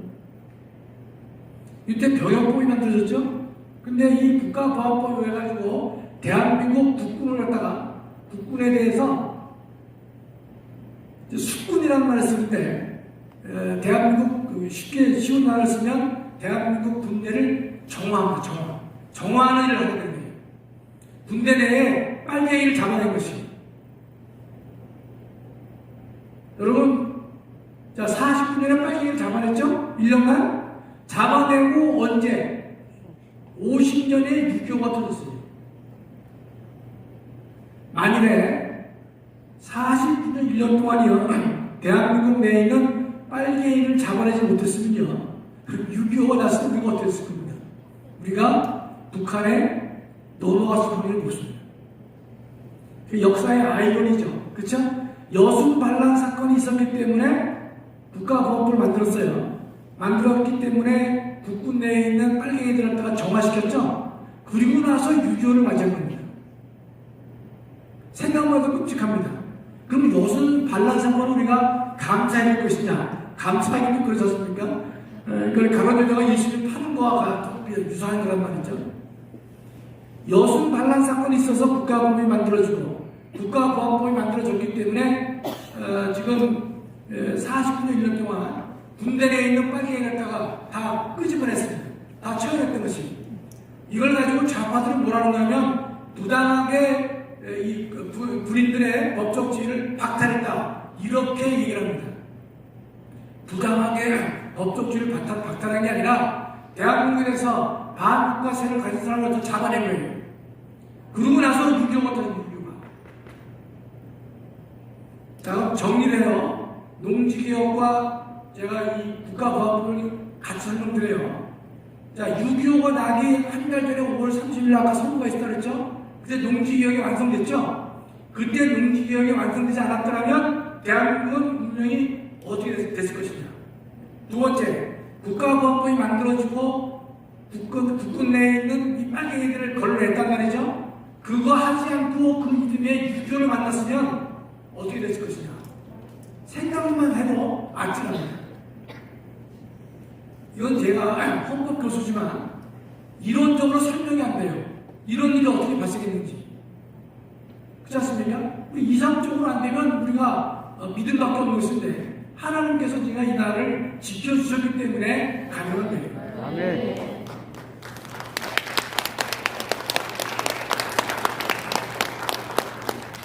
여러분, 또 하나 놀라운 사실 알려드릴까요? 자, 49년 국군 내에 있는 빨갱이를 잡아냈다 그래서요. 그쵸? 그 안에 누가 있는지 아세요? 박정희 대통령이 있었어요. 박정희 대통령이. 남로당 조직체예요. 박정희 소령이야, 소령. 그래서 박정희 대통령이 잡혔습니다. 잡혀서 군사법원에서 사형 판결받았습니다. 그런데 그 당시에 그 백선엽 씨의 그 회고로 보면 나와요. 백선엽 장군이 그 당시 육군 참모총장은 아닌데, 백선엽 장군이 그 당시에 그 이 숙군 작업, 군인을 정화시키는 작업에 최종 일선에 최고 책임졌습니다. 별내진 아닌데. 이 양반이 그 박정희 그 소령을 누가 데리고 왔어요. 박정희를 잘 아는 친구가 박정희가 너무 아깝다고 하죠, 인물이. 그래서 데려온 거예요. 이 사람을 구해달라고. 근데 박정희 대통령이 그냥 소령이죠. 소령인데, 백선엽 장군이 딱 봤을 때는 사람이 똑똑하고 총명해 보인단 말이죠. 근데 그 당시 이 감형을 해줍니다. 그 육군 참모총장에게 건의를 해가지고 박정희는 빼달라고, 빼달라는 게 아니라 그 감형시켜달라고 얘기를 합니다. 그 중요한 이유 중에 하나가 박정희 대통령이 남로당 조직체였어요. 그랬는데 혐의는 많았지만 실제로 이 국가에 대해서 부정적인 행동은 많이 안 한 것 같다는 거 하나. 두 번째는 이 박정희 소령이 적극적으로 사실을 풉니다. 비밀을 다 푸는 거예요. 그래서 남부당 조직들을 타진하는데, 일망타진하는데 엄청나게 기여한 거예요. 정부를 다 적용해가지고. 그 공을 인정받아서 박정희 소령이 사형을 명하는 것입니다. 제가 아까 말씀드렸죠? 제가 만약에 그 당시 젊은 사람이 있으면 얘가 공산주의자였을 거라고, 그럼 박정희 대통령을 그렇게 이해하시대요. 왜냐하면 의협심이 강한 그런 사람들은요, 그 사회를 보니까, 야, 이거 도대체 이게, 돈 나는 놈만 출세하고 돈 없는 사람은 못 사는 거 아니냐. 잘못된 세상이다 말이죠. 노동자 농민의 세상을 만들어보자. 그렇게 하는 의협심이 강했던 것입니다. 그래서 박정희, 그 당시 소령 아닙니까? 그래서 그 다음, 박정희 소령이 군대에서 제대를 합니다. 옷을 벗겨요. 민간인으로 돌아갑니다. 그랬는데 다시 백세엽 장군에 의해서 군대로 복귀합니다. 6.25 전쟁 때. 복귀를 해가지고 전쟁에 참여를 해요. 근데 박정희 대통령은 계속해서 좌익의 그 경력 때문에 이 장군 심사에서 늘 문제가 생기는 것이, 준장 올라갈 때도 좌익 경력이 있다. 소장 올라갈 때도 좌익 경력이 있다. 문제가 됐는데 백선엽 장군이 적극 나서서 육군 참모총장이기 때문에 백 총장이 적극 나서서 야 전력 붙지 마라 라고 해서 준장과 소장 올라가는데 백선엽 총장이 적극적으로 도와주었다라고 회고록에 나오는데 제가 볼 때 거짓말은 아닌 것 같아요. 그럼 박 대통령은 뭐 소장 이상은 올라갈 필요가 없었죠. 소장 때 5.16 구태타를 일으켰으니까 중장, 대장은 갈 필요가 없었다는 뜻이죠. 근데 그런 우리가 암울했던 때가 있답니다. 바로 이 49년 우리 국군을 정화시켰던 것이죠. 자, 몇 가지 보시면 이승만 대통령의 농지개혁, 그 다음에 이승만 대통령의 국가과학법 제정, 여수 관람사고 진압, 이런 것들이 없었으면요 대한민국 살아남지 못했어요. 6.25 전쟁 때요, 대한민국의 전쟁의 특징이 있습니다. 뭐냐면 군인에 의해서 죽임을 당한, 즉 총이나 폭탄에 의해서 죽임을 당한 사람이 90% 이상 이해되는데 아닙니다. 반 이상은요 죽창에 찔린다든지 도끼에 맞았다든지 이렇게 죽은 사람이 많아요. 전장에서 멀리 떨어지고 있어서. 그게 뭔가면 지방 빨갱이가 있어가지고, 그쵸? 북한의 지시를 받고 있는 그 지방 빨갱이들이 저 집은 육사야, 저 집은 교수야, 저 집은 경찰이야 다 일러 바칩니다. 바치니까 거기서 총알이 아까우니까 죽창으로 죽이고 뭐 이런 식으로 해서 그렇게 해서 사망한 사람이 상당히 많습니다. 그게 6.25 전쟁의 특징 중에 하나가 되는 것입니다. 자, 이 정도 하고요. 자, 문 대통령의 제주 4.3 추모 사고도 제가 보겠습니다. 지금 이 정권은요, 2019년에 어떤 일을 벌이는가 하면 그 법안은 통과되지 않았는데, 제주 4.3 당시에 군법회에 의해서 유죄 판결 받은 사람을요, 일괄 무효화시키는 법률안을 2019년에 냈습니다. 다시 한번요, 제주 4.3 사건에 의해 가지고 그때 뭐 반란을 하고 뭐 해서 이렇게 사람들이 총 유죄 수용자가 한 3,000명 정도 됩니다. 2,700명 정도. 그 사람들을요, 어떻게 하면 일괄 무효화시키는 법률을 만들었어요. 법률을 만들어가지고 국회가 냈습니다. 그 문재인 대통령 시절이에요, 요게. 근데 자기 밑에 부하인 법무부가 난색을 표해요.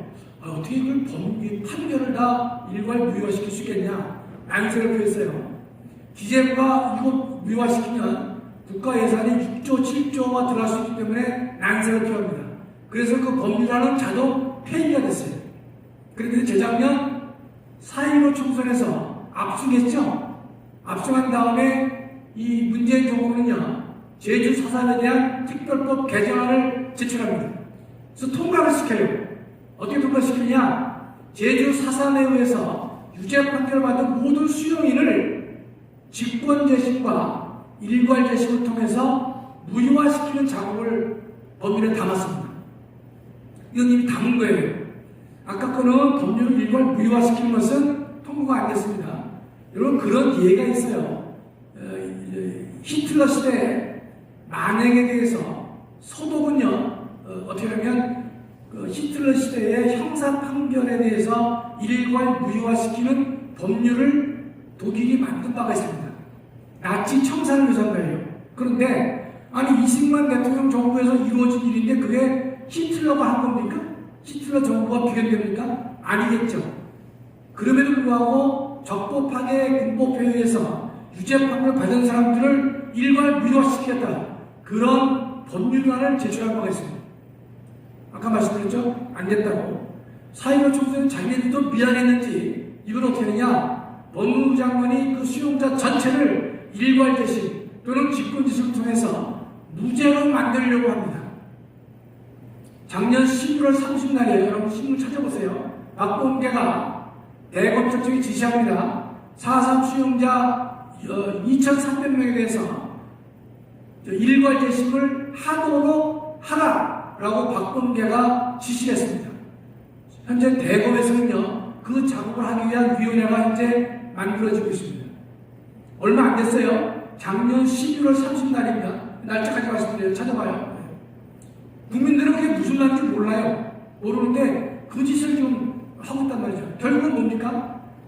4.3 사건에서 군법회의에서 유죄받은 사람들을 일괄해서 무죄 판결을 만들겠다는 거와 똑같은 것이죠. 그래서 법률로 일괄 무효화시키냐 아니면 일괄 재심이나 직권 재심을 통해서 무효화시키냐 방법만 달랐을 뿐이지 그런 직거리를 지금 현재 하고 있는 것입니다. 3월 9일 날 정권 교체가 되면 그건 반드시 무력화되어야 될 것이다. 저는 이렇게 믿습니다. 자, 그러면 이건 이 나라가 하는 거예요. 이 나라가.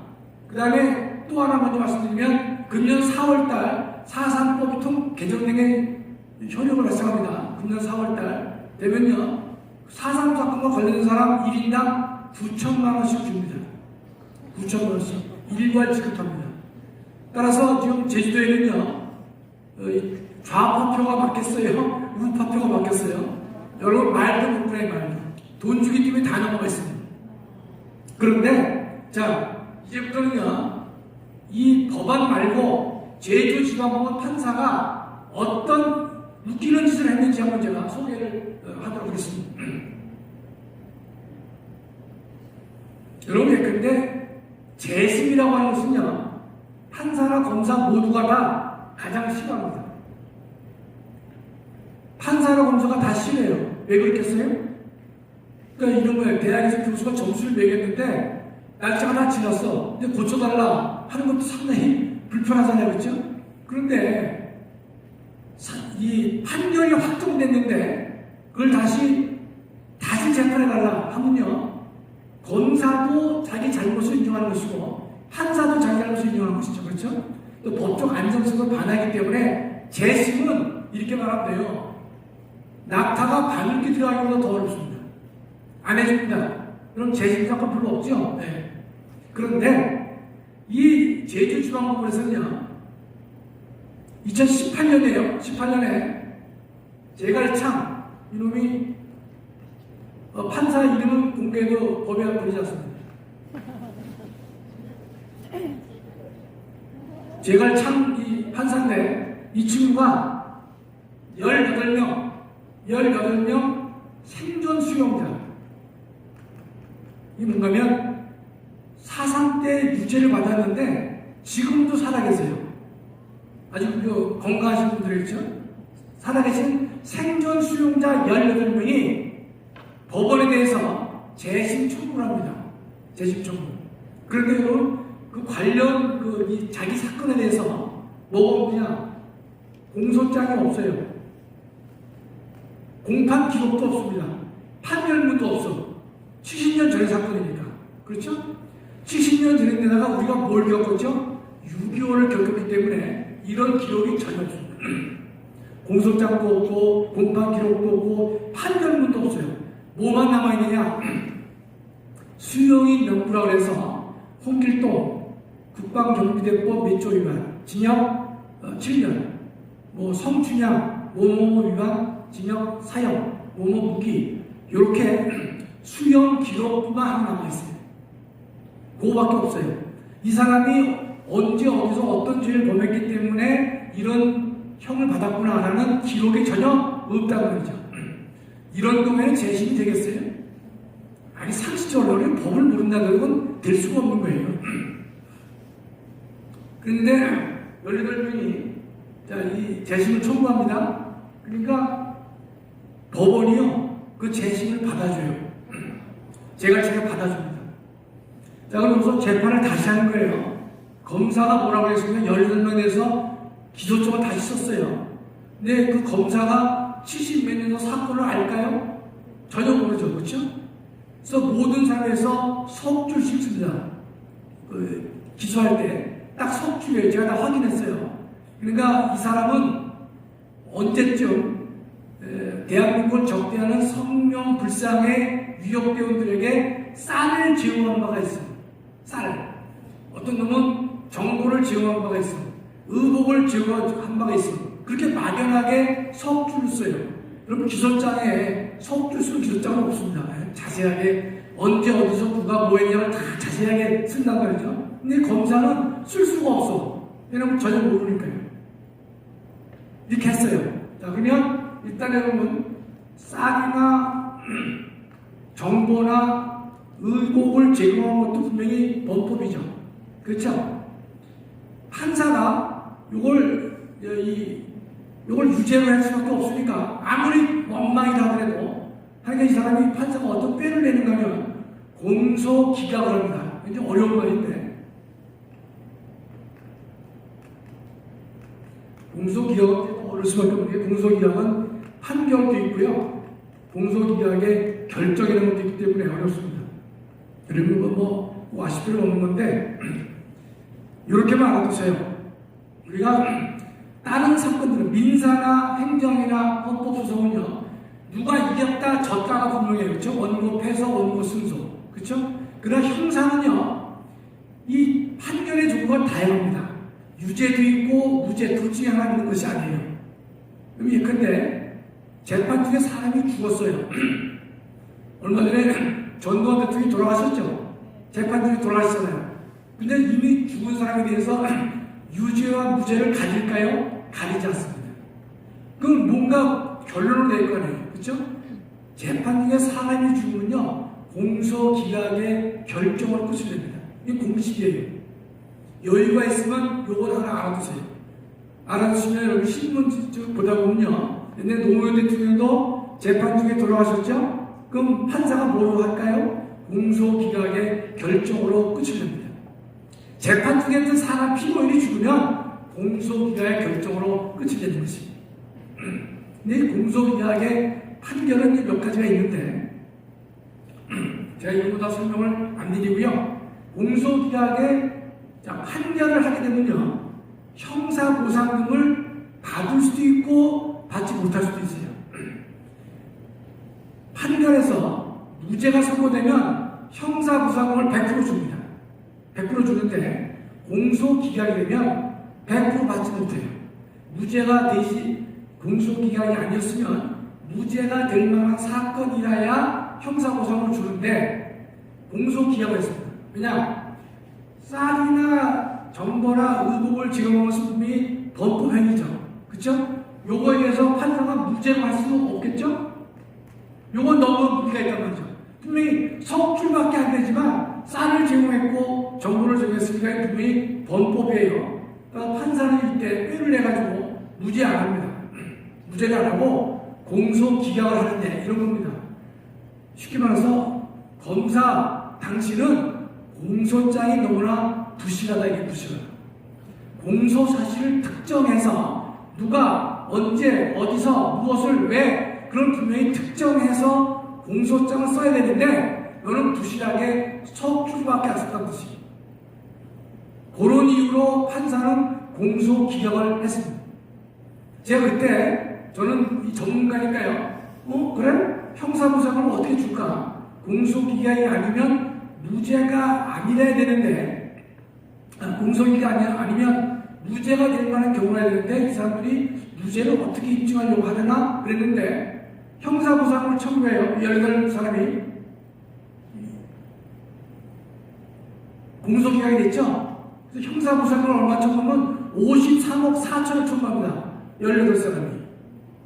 18사람의 죄형은요, 사형, 무기, 15년 8년입니다. 전체가 다. 그런 사람들은 뭡니까? 당시에 유격대원으로서 대한민국에 적극적으로 항거한 사람이죠. 그렇죠? 그렇다고서 사형, 무기, 15년 8년이 나올 수가 없단 말이죠. 그런 사람들인데 이것에 대해서 53억 4천에 대한 보상금을 공소 기각을 해주니까 형사보상을 53억 4천을 청구해서 다 받아갔습니다. 받아갔어요. 네. 근데 이 사람들이요, 또 가만히 있지 않아요. 어떡합니까? 다시 국가배상을 110억을 청구합니다. 요거 현재 제주지방법원에 계류 중에 있어요. 요거는. 근데 제가 그때 이거 도대체 이 말이 되나 그래서 두 번째 의견문을 제가 냈습니다. 제주지방법원은 더 이상 국민을 경악시키지 마라. 실명을 다 판사 실명을 다 검열하고 제가 신문을 낸 거예요. 그 다음에 그 판사가 다른 사람인데, 다른 사람은 이 국가배상 115억 청구했잖아요. 청구했는데 거기에서 판사가 뭐라고 하면 원고한테, 야, 니네가 115억 청구하려면 국가가 잘못됐다는 사실을 입증해야 되는데 증명해봐라 라고 얘기를 했어요. 그건 국가배상에서 당연한 임무입니다. 근데 그 원고는 뭐라고 판결하는 거냐면, 무슨 소리냐, 지난번에 재심사건에서 국가가 잘못했다라고 해서 우리가 53억 투자 받았는데 무슨 국가가 잘못된 걸 우리가 입증하냐 말이죠. 그래서 싸웠어요. 싸웠는데 지금 그 판결에 대해서요, 그 청구인, 원고들이 현재 항소 중에 있습니다. 저는 10년 지나가서 그 다음 조사를 합니다. 제정신은 도저히 그 사건을 내가 추적할 이유가 없다는 뜻이. 자, 여기 보세요. 53억이죠? 110억이죠? 그러면 누가 할까요? 민변에 있는 변호사들이 소송을 대리합니다. 통상 이런 100억대 소송은요, 본인들은 가만히 있는 거예요. 변호사가 다 알아서 하는 거예요. 알아서 하면요, 보통 20%에서 30% 받습니다. 그 돈만 생각하면 열받죠? 그렇죠? 100억이면 지네가 20, 30억의 수익률을 받아가는 거예요. 그런 식으로 이 나라가 개판이 되고 있다는 뜻이에요. 국가배상은 아직 확정 안 됐습니다. 안 됐는데 형사보상금은 53억 4천 받아갔어요. 이 제갈창이라는 놈은 그 다음에 청주 지원장으로 승진한 것으로 알고 있습니다. 100% 정확하진 않은데 그렇게 알고 있어요. 제가. 이 사건이 하나가 아니에요. 두 번째로는요, 이어서 이번에는요, 10명의 자식들이 있는 자식. 10명은요, 다 죽었어요. 4.3 때 죽은 사람들이에요. 죽은 사람들인데 아들, 딸들이 소송을 낸 거예요. 근데 법원은 뭐 하죠? 법원은 또 무죄예요. 아들, 딸이 그 사건을 압니까? 저희 모르잖아요. 그런데 아들, 딸이 낸 거를 법원이 무죄했어요. 저는 이 사람들이 형사보상을 청구했을 텐데 전 조사 안 했습니다. 전 제정신으로 조사할 수가 없어요. 내가 금시키도 하지 않는 한 용서할 수가 없기 때문에 조사하지 않았습니다. 이 10명에 대해서는 죽은 사람인데 아들, 딸이 청구하니까 법원이 무죄를 해줘가지고 무죄했으면 무죄로 끝나나요? 형사보상을 청구했겠죠. 국가배상도 다툴 수 있다고 말이죠. 그 다음에 또 하나 있어요. 세 번째는 뭐냐면 핵물장.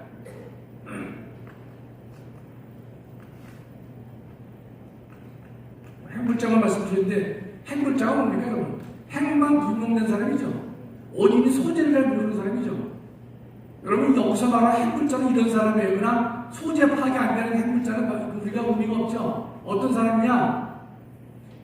문사법원에 의해서 유죄 판결을 받고 감옥소에 있는 사람, 감옥소에 있다가 6.25가 터진 바람에 도망간 놈들이.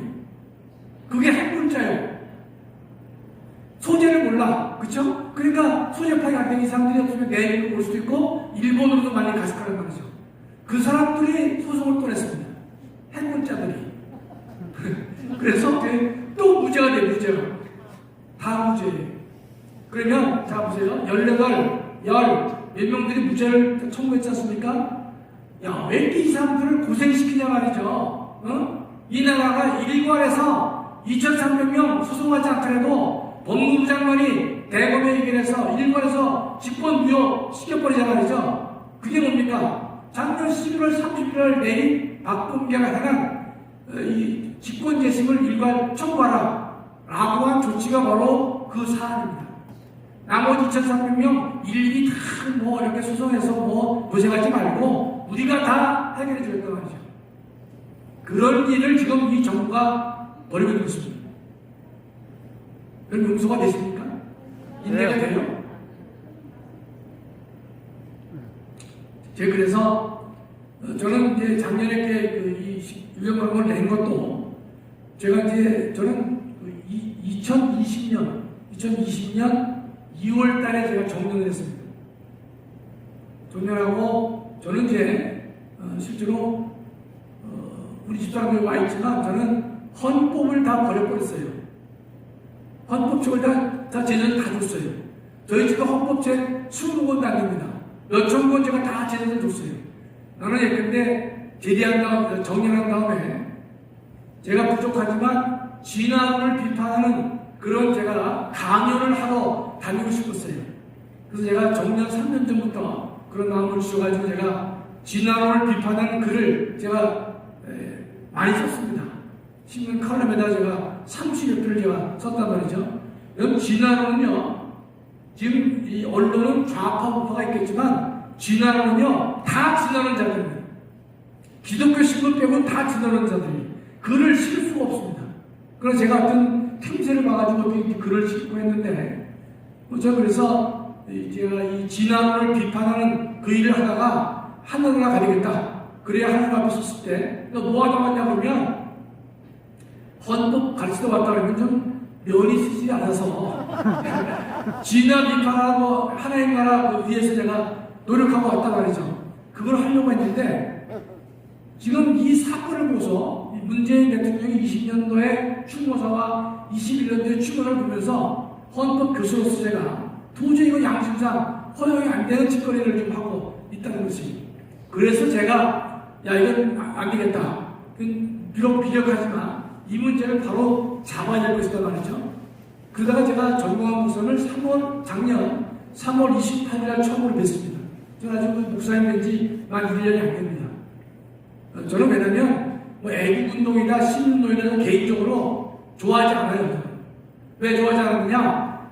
그런 분들이 물론 여기 계신 분들은 아닐 수 있겠지만 상당 부분을 보면 다는 아니에요. 상당 부분이 단체를 위한다고 하지만 자신의 이익을 위한 사람들을 너무 많이 봤기 때문에 그런 걸 전 잘 안 합니다. 안 하는데 제가 이 사상 문제 때문에 전광훈 목사님을 통해서 알게 됐어요. 그 다음에 이제 목사님을 뵙고 보니까 참 훌륭한 분이더라. 제가 언론에서 알고 있는 그런 분이 결코 아니더라 사실 제가 확신하게 됐던 것이죠. 그러면서 우리 청교도 계시는 목사님들도 정말 훌륭한 분들이고 말이죠. 그래서 한 분 한 분 제가 알아가는 과정이었죠.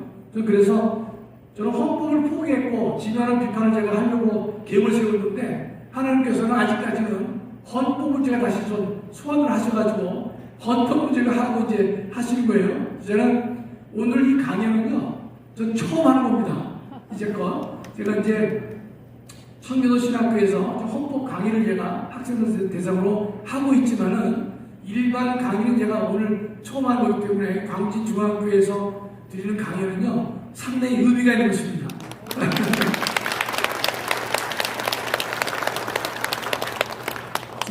지금 제가 간단하게 건국 과정과 4.3에 대해서 현 정권이 얼마나 잘못하고 있는지 정말 이것은 분명히 정권 교체를 통해서 잘못된 폐악들을 되돌리지 않으면 안 된다.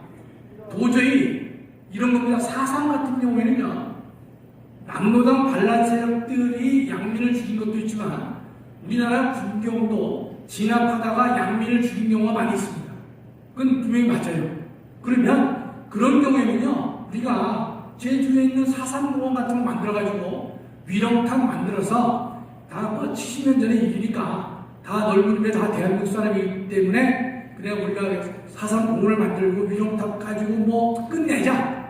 여기까지 한다면 우리가 뭐 그것도 반대할 분은 있겠지만 저는 뭐 좋다고 생각하는데, 아니 거기서 끝내야 될 일을 갖다가 계속 물고 늘어져가지고 재판을 무효화시키고 형사 보상금을 주고 국가 배상을 주고 또 1인당 9천만 원씩 돈을 주겠다고 하는 이 정부의 작태는요, 도저히 이건 상식적으로 받아들일 수 없는 것이고 대한민국의 정의에 정면으로 반하는 것이다, 이런 생각을 안 할 수가 없는 것입니다. 그래서 제가 기회가 된다면 제가 뭐 불러주시면 제가 어디든지 가서 이 내용을 제가 설명하고, 이 내용은 분명히 말씀드리지만 대학 교수도 잘 몰라요. 제가 얼마 전에 어느 대학의 헌법 교수인데 저한테 한번 혼이 났는데 잘 모르더라고요. 그래서 내가 야 인마 너 헌법 교수 하려면 건국과정 45부터 48까지의 내용을 공부하고 학생들 가르쳐라 말이지. 지가 제대로 알지도 못하고 들은 풍월만 가지고 있는데 학생들 가르친다는 건 교수가 아니란 말이죠. 그러니까 이승만 비판하려면 이승만에 관한 책을 한 권을 읽어봐. 한 권도 읽어보지 않고 했는데 들은 풍월로 거의 편승해서 하지 마라 말이죠. 제가 얘기를 했는데 실제로 모를 수밖에 없는 게 70 몇 년 전 사건이에요. 여러분 나이가 드신 분도 알 수가 없단 말이죠. 그렇죠? 때문에 학교에서 나와 있는 강의안들은, 또 교환들은요, 뭐 민중봉기로 했는데 뭐 경찰이 과잉지라고 해가지고 민중봉기를 했다, 이 말만 나와. 이 말만. 남도당 제주도당이 조직적으로 반란세력을 반환했고 대한민국 건국을 반대했고 6년여에 걸쳐서 투쟁을 벌인 사건이고, 그를 비상금이 아니면 지단할 수 없을 정도로 조직적이고 체계적이고 광범위하게 대한민국의 전복을 꾀한 사건이다. 이걸 모르고 있다는 말이죠. 이 때문에 이걸 제가 정확하게 알려드리는 일에 제가 기로가 되는 대로 지나는 비판은 제가 나중에 하고요. 홍보대회를 좀 먼저 해야 되겠습니다. 지금 질문 받는 시간이 있나요? 예.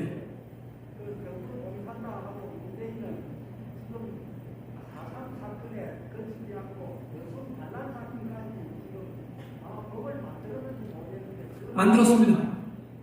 여순 반란 사건, 여순 특별법전이 만들어져 있고 국민의힘은요 거기에 적극적으로 찬성했습니다. 지금 제주 4.3 특별법에 대해서는 국회의원 103명 중에서 73명이 찬성했고 국민의힘이요 5명 반대 25명인가가 기권했습니다. 5명 반대 25명 기권, 73명이 찬성했어요. 국민의힘이. 그래서 국민의힘 이 친구들한테 내가 마음을 줄 수 없다. 두 번째는요, 지금 말씀드린 여순 반란 특별법, 여순 걔들은 반란이라면 않습니까? 여순 특별법전이 만들어져 있고, 그 다음에 이 민주당의 국민의힘에서는요 대승적 차원에서 동의해준다, 동의했습니다. 현재 그 법 만들어져 있습니다. 그런데 그 법이요 이런 거죠. 여순이건 제주 4.3이건 간에 남로당에 의해서 무고하게 돌아가신 양민들, 또 군경에 의해서 학살당한 양민들이 있어요. 그런 분들을 위로하기 위한 돈이라면 저는 얼마든지 지급돼야 옳다고 생각합니다. 여순도 마찬가지입니다. 그러나 누구는 빠져야 되겠죠?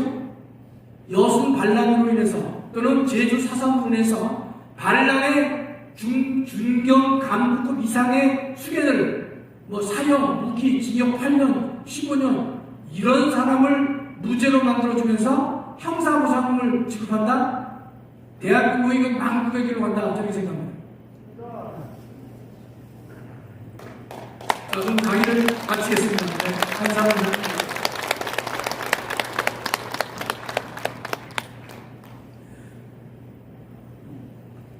우리 이 시간에 우리 대한민국 최고의 헌법학자이신 우리 김학성 교수님께서 말씀 들으신 대로 일반인의 대상으로 이렇게 오셔가지고 강의는 처음 하셨답니다. 영광이시죠? 네. 우리 이렇게 뜨겁게 열강해 주신 우리 교수님께 감사의 박수 한번 하겠습니다. 감사합니다. 감사합니다. 오늘 이렇게 또 귀한 글을 해주신 우리 여러 우리 성도님들, 애국공직들 우리 서로 좌우 살펴보시면서 우리 감사의 박수, 격려와 축복의 박수 한번 하십시오. 우리끼리 한번 자축하십시오. 예, 아마 오늘 저도 교수님의 강의를 들으면서 야, 이러다가 건강에 자꾸 말로만 듣던 남침이 아니라 북침이라고 하더라면 진짜 이게 북침이 정설이 되겠다 싶은 그런 위기의식을 느낍니다. 이건 아닌데요. 왜 아닌지 저는 확실히 아는가면요. 저희 아버님이 평양에 사시다가 자유를 찾아서 대동강 얼음 깨고 넘어오신 분입니다. 그러니까 제가 얼마나 많이 들었겠습니까? 그러니까 그건 아니거든요. 아마 이러다가 자칫하면요. 예를 들어서 다가오는 3구 대선에서 지금처럼 이 상태로 나가서 이재명이가 가져간다면, 그쪽이 가져간다면 아마 6.25도 어떻게 할까요? 완전히 엎어버리고 6.25 때 북한에서 내려왔던 그 인민군들도 물론 억울한 분도 물론 계시겠지만 그들도 어떻겠습니까? 예, 국가 유공자로 보석해야 된다고 그래 안 나오겠습니까? 그죠? 예, 이건 아니잖아요. 이건 아니잖아요. 오늘 여러분 교수님의 말씀 강의를 들으시면서 여러 가지 아마 생각들을 많이 하실 수 생각되어지고요. 그리고 또 이제 앞으로 우리 대구에서 지금 우리 광진중앙교회와 여러 교회들과 또 목사님들, 장로님들, 여러분 또 성도님들, 애국동지들이 함께 해가지고 기독교 가치 수호연대 여러분 아시지 않습니까? 우리가 가끔 모이기도 하고 기도회도 가지고 이렇게 애국 강연 하는데 여기에 관심을 가지고 기도해 주시고 주변에 많이 또 홍보해 주시고요. 그리고 적극적으로 좀 동참해 주셔서 우리가 나라를 사랑하고 교회를 사랑하고 또 우리 자유민주주의를 지키고 한국교회를 지키고 또 민족과 열방 가운데 복음을 전파할 수 있도록 여러분들 함께 마음과 뜻을 모아주시기 바라고요. 이제 얼마 남지 않은 3구 대선에 정말 무엇보다 하나님이 기뻐하시는 이 우리의 자유민주체제를 지킬 수 있는 그리고 한국교회를 지킬 수 있는 이슬람을 몰아내고 또 동성애를 몰아내고 또 차별금지법을 몰아낼 수 있는 그런 또 주자가 세워질 수 있도록 여러분 뜨겁게 기도해 주시고 또 함께 마음대로 모아주시면 감사하겠습니다. 오늘 또 이 좋은 강의 해주셨는데 아마 앞으로 우리 기가연에서 기독교 가치소연대에서 우리 청년 아카데미를 계획하고 있습니다. 우리 예전에 우리 대구에서 또 그런 자유우파의 모임을 가졌는데 함께하는 멤버들이 조금씩 생각들이 달라가지고 계속하기 어려워서 그걸 다시 해쳐버리고 다시 해체 모임한 것이 우리 기가연이거든요. 우리 기가연의 대표회장 되시는 분이 우리 광주중앙교회 되시는 지효동 목사님이시고 그 외에 여러분들이 여러 가지로 헌신을 많이 하십니다. 그래서 이제 청년 아카데미가 시작되어지면은 오늘 못 다 들으신 많은 강의들 좋은 말씀들 아마 우리 김학선 교수님께서 내려오셔서 가끔 또 말씀해 주실 것이고 그 외에도 정말 훌륭한 교수님들 우리가 개인적으로 만나기도 어렵고 듣기도 어려운 그런 훌륭한 교수님들 모시고 전문가들 모시고 그런 아카데미 할 것이니까 여러분 자녀분들이나 또 여러분 교회에 속해 있는 멤버들이나 주변에 또 홍보하셔서 또 교회를 안 다니시더라도 이런 부분에 관심을 가지고 있는 분 아니면 전혀 반대적인 사상을 가지고 있더라도 그분을 좀 이렇게 권하셔가지고 와서 들어보면 믿음도 들으면서 난다고 이렇게 좋은 강의 듣고 진실된 강의 들어보면은 마음들이 바뀔 것 아니겠습니까? 그죠? 그렇게 좀 이렇게 협력해 주시면 긴급 공지입니다. 나라와 민족을 위한 기도회와 대한민국 건국과 제주 4.3 사건의 진실에 대하여 최고의 헌법학자인 김학성 교수 초청 특강이 있습니다. 2022년 2월 4일 금요일 오늘 저녁 7시 20분부터 우리나라 최고의 헌법학자 김학성 교수 초청 구국 기도회가 있습니다. 모두 참석하셔서 나라와 민족을 살리는 일에 기도로 힘써주시기를 바랍니다. 일시는 2022년 2월 4일 금요일 저녁 7시 20분이며 장소는 대구 광진중앙교회 2층 예루살렘 대성전입니다. 찾아오실 주소는 대구광역시 동구 의남로 51입니다. 문의 전화 053-981-3435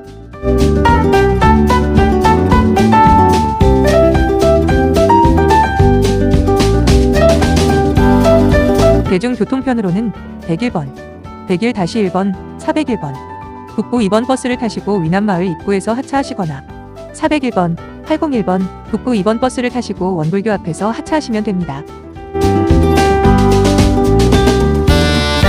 감사합니다.